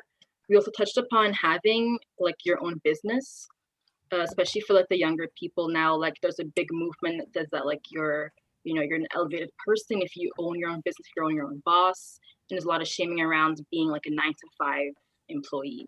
So that's another thing that's pretty objectivized. That is music to Nketi's ears. And we also mentioned like, especially on university, like the computer you own, like a MacBook is a thing to have. So, and you don't have that, people are kind of like, oh, you take notes on paper or you have other things. Yeah, so there's that as well. Also, one big thing amongst young girls is plastic surgery. So like the Brazilian butt lift, lip fillers, like that determines a lot of your social capital in society today. Yeah, especially like, yeah, fillers. Plastic surgery, that's like the thing that a lot of young girls are jumping on, and it's pretty popular now. So yeah. How young are we talking here? We're talking from like 18 to maybe 25. So having the it body is very much like the thing to own. We also discussed having a lot of Insta followers, especially if you're an influencer, as well as fashion. So right now, like the thing that is coming back is like Y2K or 90s grunge. And if you don't own clothing within these two fashion styles, then you're alternative. But those are like the dominant styles right now for like younger people. Wow. This is having robots. This is amazing. Now I'm realizing I've been really trying to hold on to my youth, but following this, after I've realized I am no longer a youth. I know. I'm gonna talk. I'm like, what are you guys talking about? Yeah. Wow, that's crazy. Plastic surgery at that age. Wow. Wow. Yeah. Yes. But then. Okay, sorry, Rita. No. You got to make your point first. I was gonna ask a stupid question. Who pays for that? An 18 to 25-year-old? I was just about to ask that too. Yeah. So some people pay for it out of pocket, and there's other cultures like in South Korea where 16-year-old girls get that from their parents as a sweet 16 birthday gift. So yeah, it happens. For some go to like really sketchy areas to get these things done, and then a disaster happens. That's also like if you watch like Botched on TV, that's also an example where you see like plastic surgery gone wrong because they go to unlicensed professionals. Interesting. I bet there's a lot of men paying for that stuff too. So I did not know that was a problem. Wow. Was that Jacob? You said you didn't know that was a problem? I didn't know that was a thing. I'm gonna be totally honest. I did not know that was. Hey, we learn something new every day, don't we? I think it is like eye-opening to many of us on this call. So I think you are in good company, Jacob. There's many of us who just didn't know that.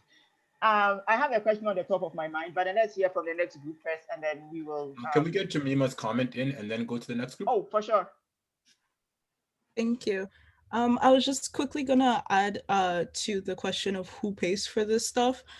So like Christiana mentioned too, the whole like if you work a 9 to 5, like what are you doing with your life? And then if you're like an influencer and stuff like that. So that's kind of why a lot of youths are also trying to get like, you know, either like a YouTube account or just have an online store to be able to own these other fantasies, to be able to match all these other like bigger people who are able to get these plastic surgeries as well. And then so there's that, and then there's also the side where they'll just do anything for it, as well as paying like $1,000 because that's what they can afford for this perfect body, and then end up having even more complications just because they're trying to follow what they were trying to see.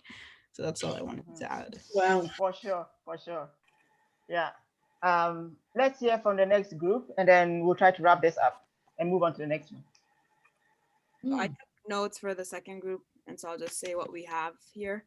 Our answers are pretty similar to the other group. So social media account, like you need to, you know, the amount of followers you have, amount of likes you get, will kind of, you know, make people think that's how much you're valued. Basically, if you have a lot of likes, people think you're popular, even though maybe you don't even, no one even speaks to you. Like you're not in touch with all these friends, you're getting all these millions of likes, but like, you know, but they base that on like if you're popular or not.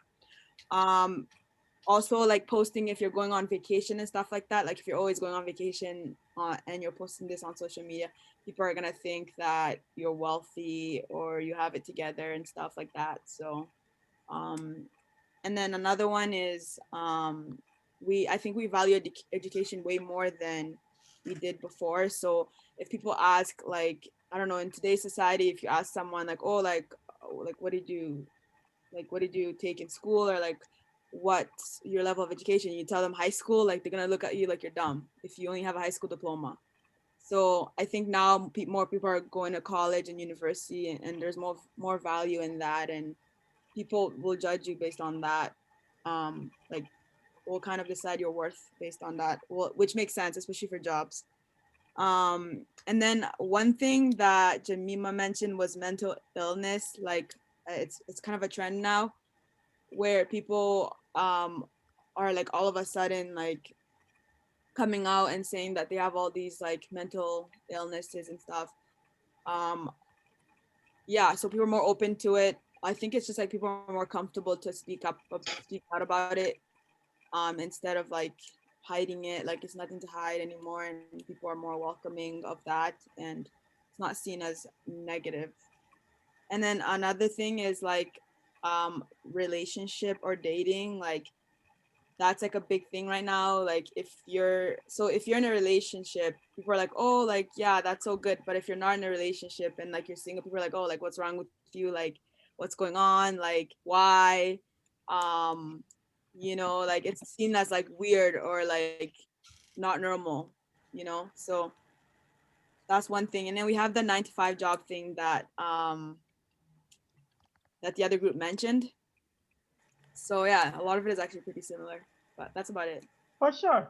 I think in order to just move us forward, I think, Katie, are you okay? Yes, I was. Pamela wrote also. There's also shaming amongst degrees. Arts degrees aren't taken as seriously as science ones. That's a big one. That's a very big one. Anyway, but so I think what we are going, the question I have been kind of thinking about with the examples that you've been having is, do all of these Jacob things, has a question. Oh, sure. Yeah, I just wanted to add one more thing that I thought of is like as a young person, it's drugs and alcohol that are super, like they're super pushed in our face. Maybe not for other people, but I find that being a drug dealer and drinking alcohol underage is like kind of the thing to do. And if you don't do it, it's, you know, I could be wrong, but that's my perception. Yeah. No. Yeah, no, I that's agree fair. on that. Yeah, and that's fair because and I think it ties into what I was going to say earlier. So when we are thinking about our objectivized cultural capital, the question you want to ask yourself is, do I need this to be able to get a certain standing in society and with my peers? That is the big reflective piece, because things around objectivized cultural capital are usually kind of peer related. Because I want to feel noticed, I want to feel included, I want to feel hip. You will do these things that bring no intrinsic value to you. At the end of the day, these things could actually go a long way to undermine you and where you are going. So when you are thinking about the choices to make, whether you need the latest AirPods and air shoes and all of those things, face lift and back lift and all of that, intrinsically, do I need this? Where is the influence coming from? Does that add to my ability to do good to society? Like, what does this mean in totality? So the big thing when we are looking at your objectivized cultural capital is always to be looking for perspective.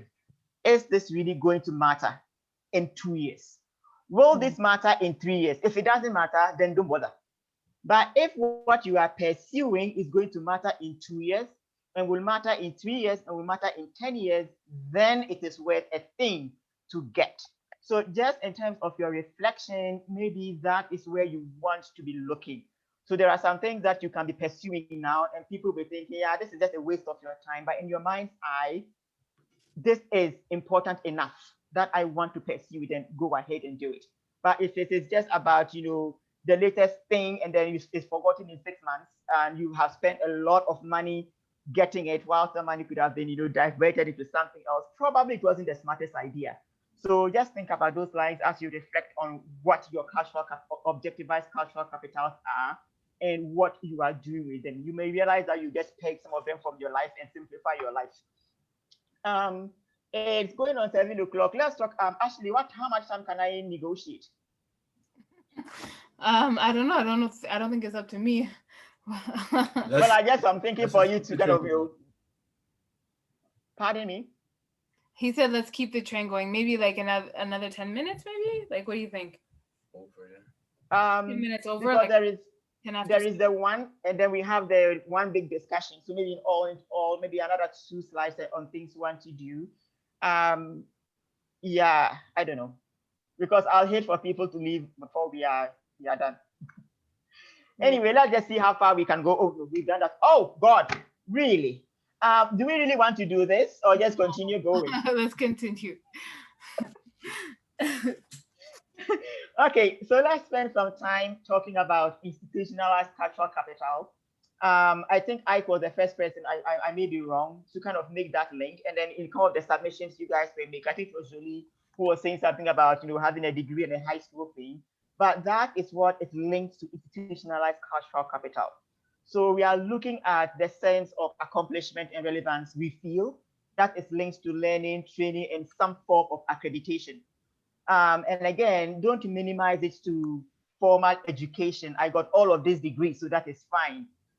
If you learn something by apprenticeship, for instance, you learn how to be a very good shrimp catcher just by studying your mom or dad on the high seas. There is a learning and training that happens there.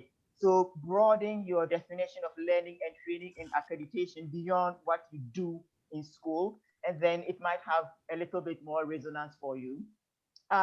What this does is that it gives us a sense of access to things and to places in society. It gives us kind of social license to do some things. So when I say social license, social permission. So if I was talking about, being a very good, shrimp trawler, if I don't have that skill and I don't have that accreditation, I wouldn't feel that I can just take a boat, go onto the high seas and start, trying to catch shrimp. Because myself, I'm not feeling very confident about that. It also gives you a sense of entitlement about to things in society.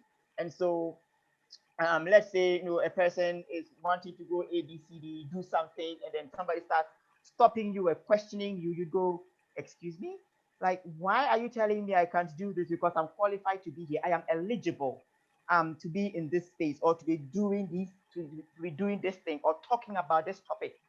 That is all part of our institutionalized cultural capital. Does that help us? If it does help, wave your hand, do something. You participants, are you okay? I see Jolie nodding her head. I can see Jemima. Jemima, are you okay? I'm good. You are good? Okay. So again, like I'm saying, I think the key for you will be to just broaden the idea of learning and training and accreditation beyond what you can be doing in school. And for me, what I want us to do with this part is for you to say, at this point in my life, what kinds of institutionalized cultural capital do I have?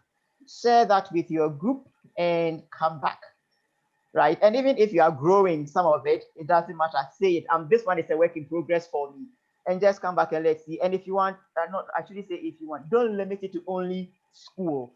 Anything extracurricular that you are doing is part of your institutionalized cultural capital. I can see Ashley is kind of leaving off my screen, so she's putting you guys in your groups. And another 10 minutes, and then we'll try to wrap up from there. We'll see what we do with the rest.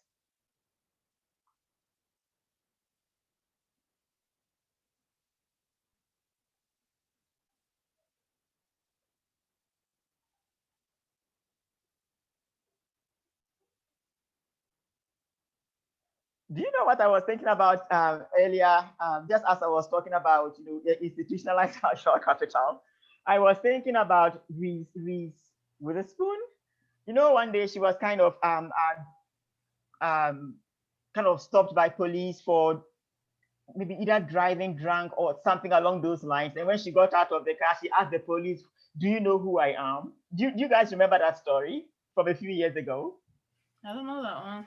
Who? Oh, yeah, it's quite old.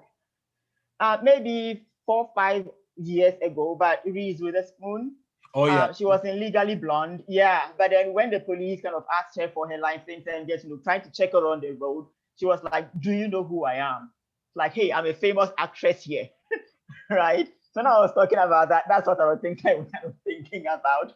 So again, she has a sense of entitlement, but she was just put in the wrong place at that moment in time. Mm-hmm. I think you're. What was the outcome of her saying, "Do you know who I am"? Did they let her Oh go? no, the police didn't mind her. Well, they just went along and did what they needed to do. And I think she was asked to walk the line, walk the line to see if whether she was drunk or whatever. And she challenged it, but they still asked her to do it.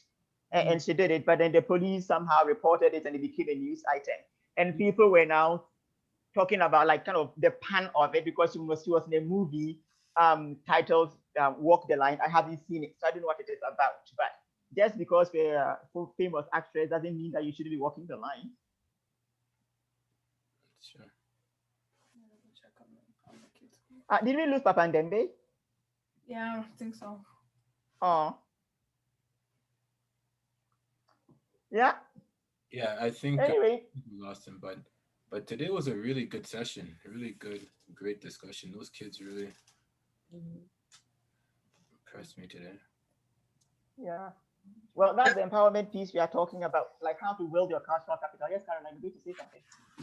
No, I was just going to mention how I was really shocked by the whole this body mod, how it used to be older people, now it's going on from 18, 16. That is crazy and very scary. Yeah. Right? Yeah. You know what I also noticed and was deeply concerned about? Them saying the perfect body. In that they have also now internalized it. Yeah. That look is considered perfection or it. And so which that, well, suggests, doesn't mean it suggests or implies that they are doing it. Insecure about themselves, and that insecurity will continue until they also get this isn't and all that good stuff. Yeah, because I mean, from when we were young, we know the whole body thing it's always been a thing, and it will always be a thing, even the next generation. But the fact that at this point they're now doing something about it. Yeah. Mind blown. Oh, they are coming back already. It's 10 minutes already. I don't know what happened. It says they're all in the room, so I don't know. No, Christiana, what happened? Yes, my computer turned off, so now I'm out of the room and I'm like trying to get back in. Oh, so I have to wait to be assigned. Okay, sorry. Christiana was get you out.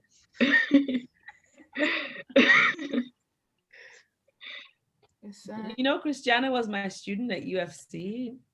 Oh, really? Yeah. Oh, wonderful. I was in her poli sci class. Yeah, Okay. I see. How long ago? Years ago? Yeah, 2019. Oh, okay. Interesting. Pre-pandemic. I think you should be good now, Christiana. Yeah, I see the link now. Okay, cool.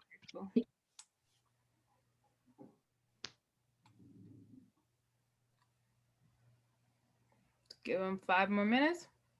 Okay. Yeah. Well, when I went back to university, Ambrose is when Manetta started to teach sessions there. And I begged her, Yeah. like, let me take your class. And she's like, there's no way.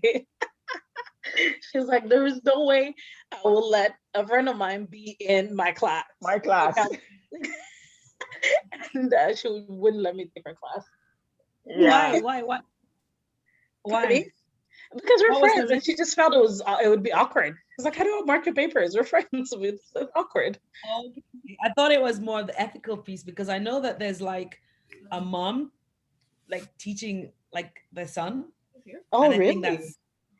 I think that's highly problematic. Yeah, that would be, because she wouldn't do it just simply because of that, right? So I'm surprised. Well, you know what? Ambrose is also small, and so like there's sometimes like it's one professor that teaches that class, and if you don't go to that professor, then you don't get the class. Yeah, no, but there's a workaround. Yeah.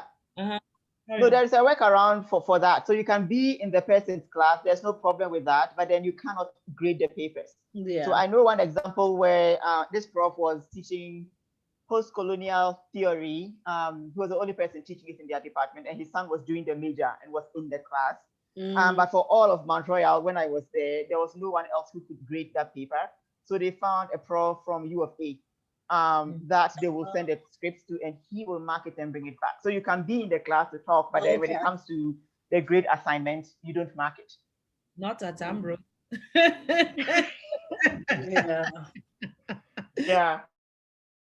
I mean, my bias alone, if I was marking my child's paper, as much as I would want to be strict, but if I see them failing, I would be like, would you fix that assignment and return it back to me? Yeah. No, but you know something? I have been in that situation many times, and I realized that when I know a person, I grade them harder. I agree with you. I agree. I do. It's bad. Oh, look at him. So fail. I know where I'm going to give them an F when I know it's going to affect their future. No, just yesterday or 2 days ago, like in getting notice, but then I do ethics, like I'm on the ethics review board for the U of C. So you have all of these example thesis applications coming in, but then I'm also on thesis committees. And one of my students, submitted an application. So then the ethics chair was like, well, we do know you are involved in that work. Are you okay to review it? And I was like, oh yeah, I can separate my brain into when I'm supervising and when I am looking at something from an ethical perspective. So no problem at all. But not everyone can do that. But again, you have to know yourself enough to know that you can do it. If you don't trust yourself, don't do it. I mean, I can do it with everyone but my own child. Yeah. Yeah. No, I just know I'll be harder.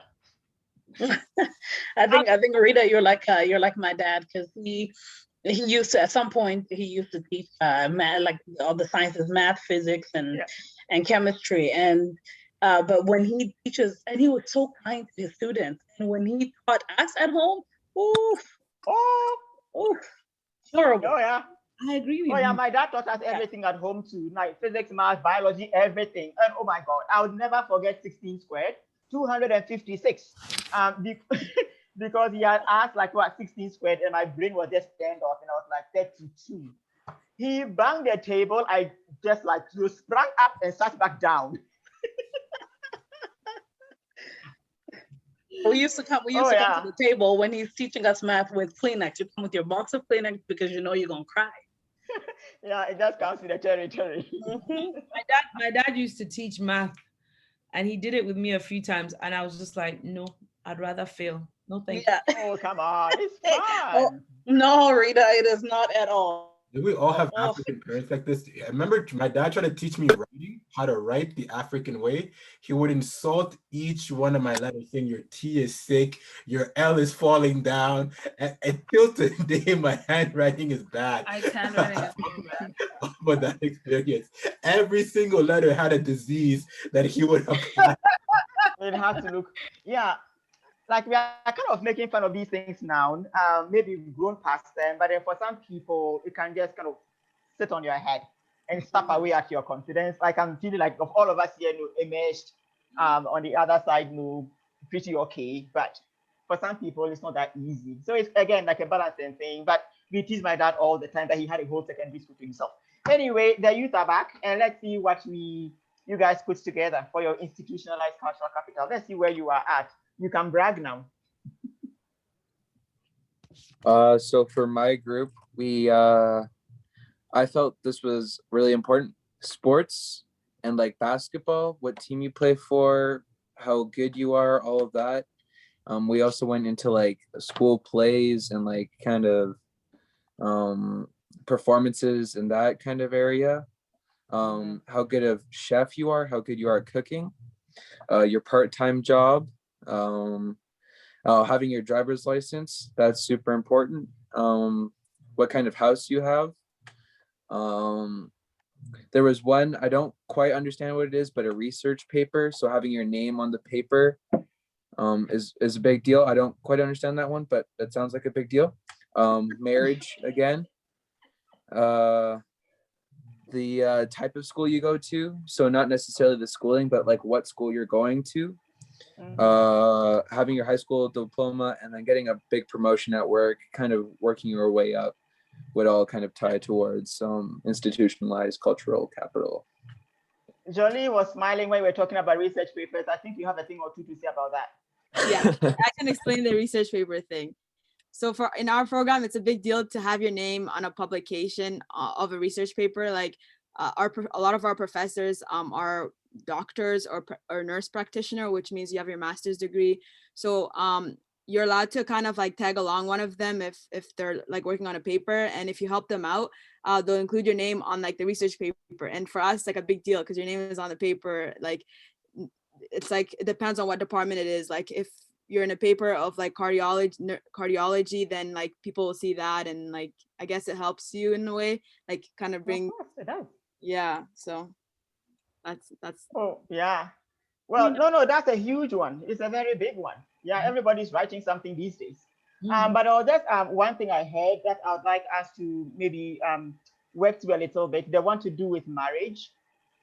So marriage would be more along the lines of the objectivized instead of an institutionalized. Just because marriage is an institution does not mean that that is institutionalized cultural capital, because there is no training or learning or accreditation that goes together with getting married. It is a thing, right? You don't need to be accredited to get married.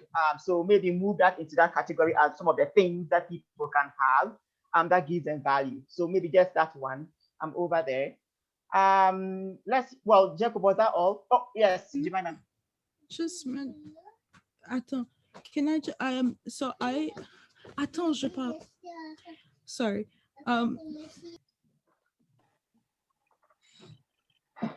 So I brought up the marriage thing because like I guess it's more in like the old way of thinking that like girls were kind of taught how to be a housewife and taught how to treat their man and stuff like that. But obviously that is also like an old way of thinking.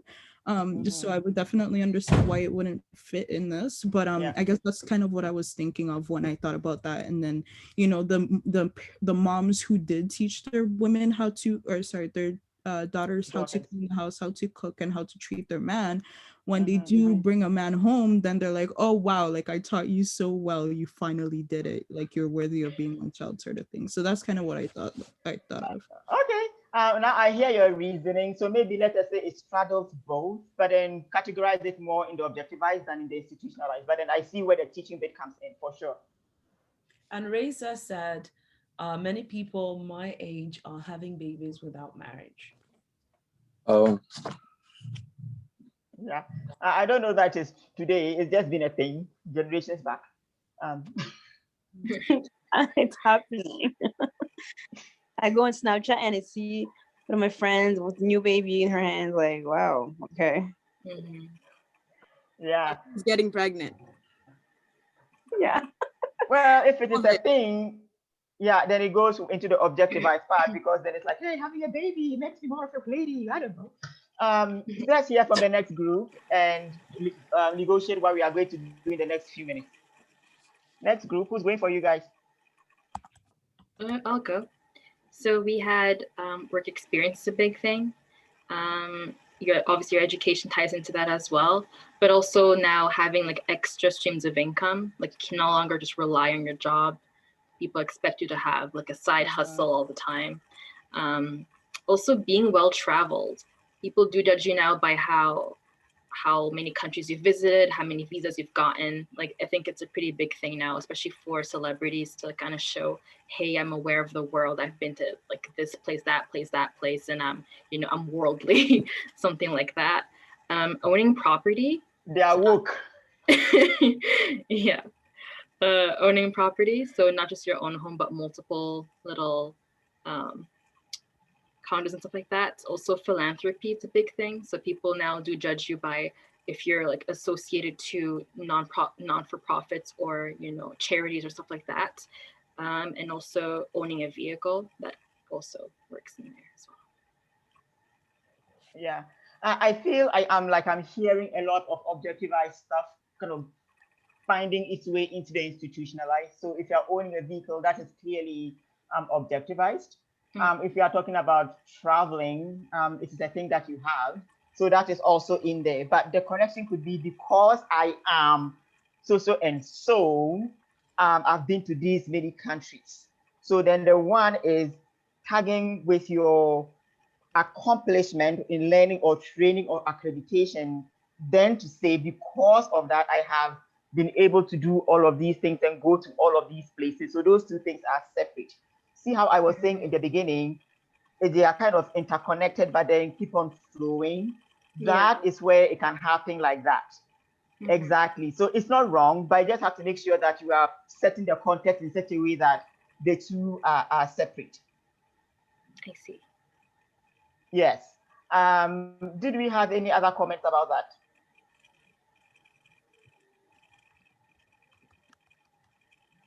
Okay. I feel like we are way over like 7 o'clock now, but we have like one more slide to talk about. I don't know if we can talk about that for 15 minutes before we go. Like, are people open to that? I know Nkechi is like, oh, my kids. Is daddy taking care of the kids now?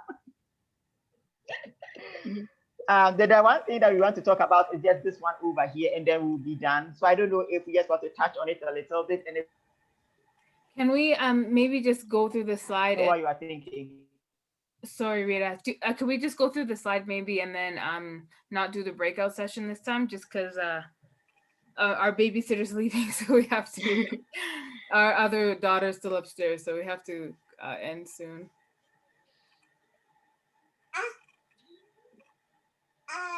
I think Rita's frozen. Yeah. So. And it's 9 p.m. for me. This one actually is not. We are doing a big group for this one. We are not doing a breakout session for this one. So I think we'll be. Can we whip through it in like 5? Yeah, you're freezing. Yeah, let's breeze through it because actually this one is not for a breakout session. So we are okay with for this one. Okay, let's try and whip through it. Do it. Fast, and then we know that we are done, and then we don't have to come back to this again. Okay, so here is where we just are wanting to kind of tie it all back together to the bigger picture of why we are here.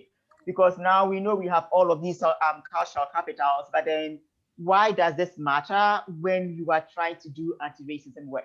When you are trying to advocate for yourself so that you are not treated a certain way because of the way you look. So to me, that is what the connection between the individual and the system comes into place. So because we don't have that much time, these are just examples that I was hoping we could use to kind of make those connections between our cultural capital or lack of it and what we experience. So in your educational system, for instance, going into school, what are some things that you experience that in hindsight, you're like, oh my God, if only I had this cultural capital, it mightn't have happened. healthcare system, the same thing. The neighborhood in which you live, maybe there is too much police running around in there, I don't know. Your experience on transit, like the list is endless. So maybe you can take this as one of the reflection points. But before then, let's just see if anybody has anything to say. Just by reading over here to make that connection, maybe one or two examples. And we, like the rest of us, can help the youth participants so we can kind of set the context for you guys to think about this particular slide.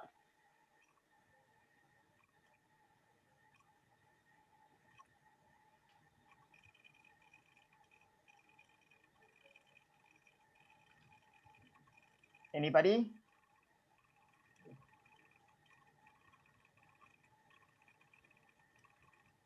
No experiences. We are a very lucky group then. You give us one example. Okay, so the one I'm just thinking about is an example I used when we were doing the anti-racism consultation. I had just gone for an open house for my daughter to go to high school.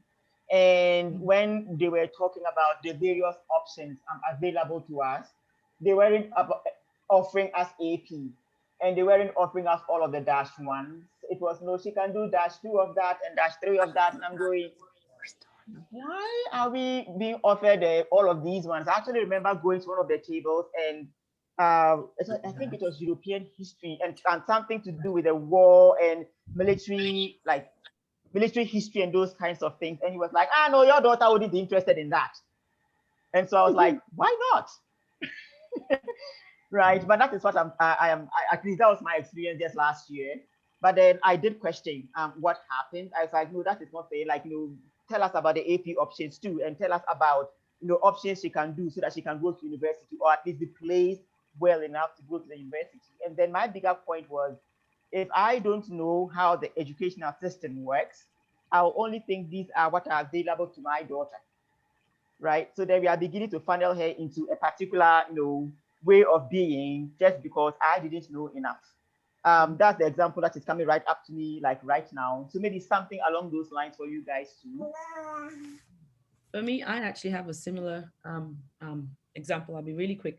So like when I was in high school, so we went to Parents Teachers Day, and my mom was like, how is she doing? How is she doing? I'm like, oh, she's doing excellent. She's doing excellent. So I was like, oh, well done, well done. And then she just happened to ask one, and I was just about to take my GCSEs, and she just happened to ask the French teacher, so what is her predicted grade? And then the woman said C. My mom was like, how is she doing well? So how is she doing well if she's on target to get a C? And the way she was just exaggerating it, it's like, oh, she's doing phenomenally well, or she's doing, my mom was like, ah. And then she was like, well, what does she need to do to get an A? And then I was like, oh, mommy, you're giving me more work. But it was good, because then she circled back to all the other teachers. And again, they're all saying C, C, C, C minus. And my mom was like, you are not doing well. Well, oh my God. And because of that belief, or I don't know, whatever biases they had, that, if a Black person is achieving C, they are doing well, if that makes sense. Whereas if it was a white person who was achieving C, oh, she's average, she can bump up her grade. And so, and my mom, coming from where she is, she's also very strict, very studious, very educated. So she was like, what does she need to do to get an A? And so had that conversation not transpired, had my mom not asked, when you get predicted grade, you either go one up or one down. I would have probably ended up one down thinking, oh, I'm doing great. I don't need to study. And so, so I would say that's one experience, and the absence of being, knowing how to navigate the system. At that time, we just moved to England, but because of the cultural capital we already had coming from Sierra Leone, my mom she took me home, and unfortunately I got a bit of a spanking, and she was like, you need to improve those grades. You're not leaving that school. Yeah, never mind. So yeah, that's it. I think, Raisa, your camera came on. I feel like you had something to share. No, Oh, Okay, just as now, Nketi was speaking, and you put on your camera, so I was like, oh yeah, she's had it ready. Okay. Benita, are you still there? Yeah, I'm here. Did you have anything to share with us? No, but just what Naketi said about the school thing, I agree on that part for sure. About having like the higher grades, like C would be bad to some parents instead of not having like an A plus or something, you know. Yeah. Yeah. Okay. For sure. Did Rita? anybody have something? Yes. Christiana said in the chat that the racism of lowered expectations. That's a big one. Yes, it's actually a term. I'm wondering, Christiana, that is very specific. Did you know about it, or you just threw words together? I read about it a little bit, and it like yes, it's an actual thing. Mm-hmm. Yes, and so it is everywhere. BIPOC people, there is just a certain bar for lower expectations. Everywhere you go, your health outcomes, educational outcomes, everything, everywhere you live, there is just that lower bar for BIPOC people. Yeah, that is a huge one. So maybe if you guys are looking for something to be reflecting, a lens to be reflecting through, Christiana, thank you for that. We can be using that one as well. Because we are out of time, we'll just kind of move on and wrap up. But these slides Ashley already has, so she'll be kind of sharing with all of you. Go back to them, see whether how you can reflect on them. If you have any questions, always come back and ask. This is your assignment. I know we've been talking about generalities, but in your free time, when you are not wanting to do anything or half concentrating, try to fill this table. So talk about your personal incorporated cultural capital, talk about your objectivized, talk about your institutionalized, and then in the bottom right quadrant, put in things like types of cultural capital you would want to grow or want to have, and just leave it there. Does that sound like a plan? Okay, Raisa said yes, Christina is okay, Jolie is okay. I'm assuming everybody's okay. Oh yes, thank you, Jordan. Jordan is like, sure, I can do that. So yes, that's what we are going to do. And we are saying we want to see how we are growing through this process.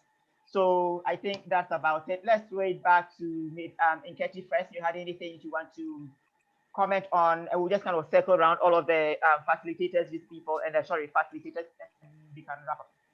No, I don't think there's anything else I'd like to add. No. Caroline? I think you did. I think it was a really great session. And what we're actually saying in the chat is thank you to you all. We're actually saying that it was a really good session. You all are extremely engaged, participating, and yeah, and we're all very proud. So for sure. Caroline, did you have I second what Katie was saying. I was just about to say that too. I think engagement makes the class really interesting. We really like to hear what you have to say, what you have to offer. There's a lot of things that we learned today from you guys, and so I know, great right? engagement. Yeah, great engagement. Yeah, I think when we had our meet and greet, I had made a point about how nobody goes to anything knowing nothing. It is an opportunity to structure what you know. That's why you go to things. That's for stuff. There's always stuff in our head. And we just proved that today. You guys have lots of stuff going on in your head. Now you have a capsule to think about those things. Ashley and Ike, and we'll be on our way out. I just echo what they already said. I think this was a really good session. I'm so happy for everybody that came and participated, and yeah, well, hopefully we can continue on this path, and everyone can show up at 5 so we can start on time. That's a good point. And I think for me, oh, sorry, Ike. She spoke for the family, so we're good. Well, Ashley, that's your cultural capital right there. I guess so. Yeah, but I think for me, the one thing I would just like to kind of share with all of us is for you, now that you have this base, for all of the things that we'll be talking about, consider them as your cultural capital growth. and how that you can use that to then circle back to compensating for the types of poverty that we talked about. Just because you are not in material poverty does not mean that you are okay. When we are talking about systemic racism, it's not about lack of money. There's more going on. So for every topic that you learn, consider that as part of your cultural capital growth that you can use to advocate for self and others. That's the point of all that we are trying to do. So having said that, hasn't Kachi gone? Yeah, they Yes. had to leave. Yeah, I think. Yeah, was anything else in the chat that we could just talk about and we'll be on our way? I don't. No, there's nothing else. Anything new? No. For sure. Okay. So thank you everyone for sticking around for the extra 30 minutes. It's very much appreciated, and we'll just reconvene when the next session is. Bye everyone. Okay, bye everybody. Bye everybody. Bye. Thank you. You're welcome.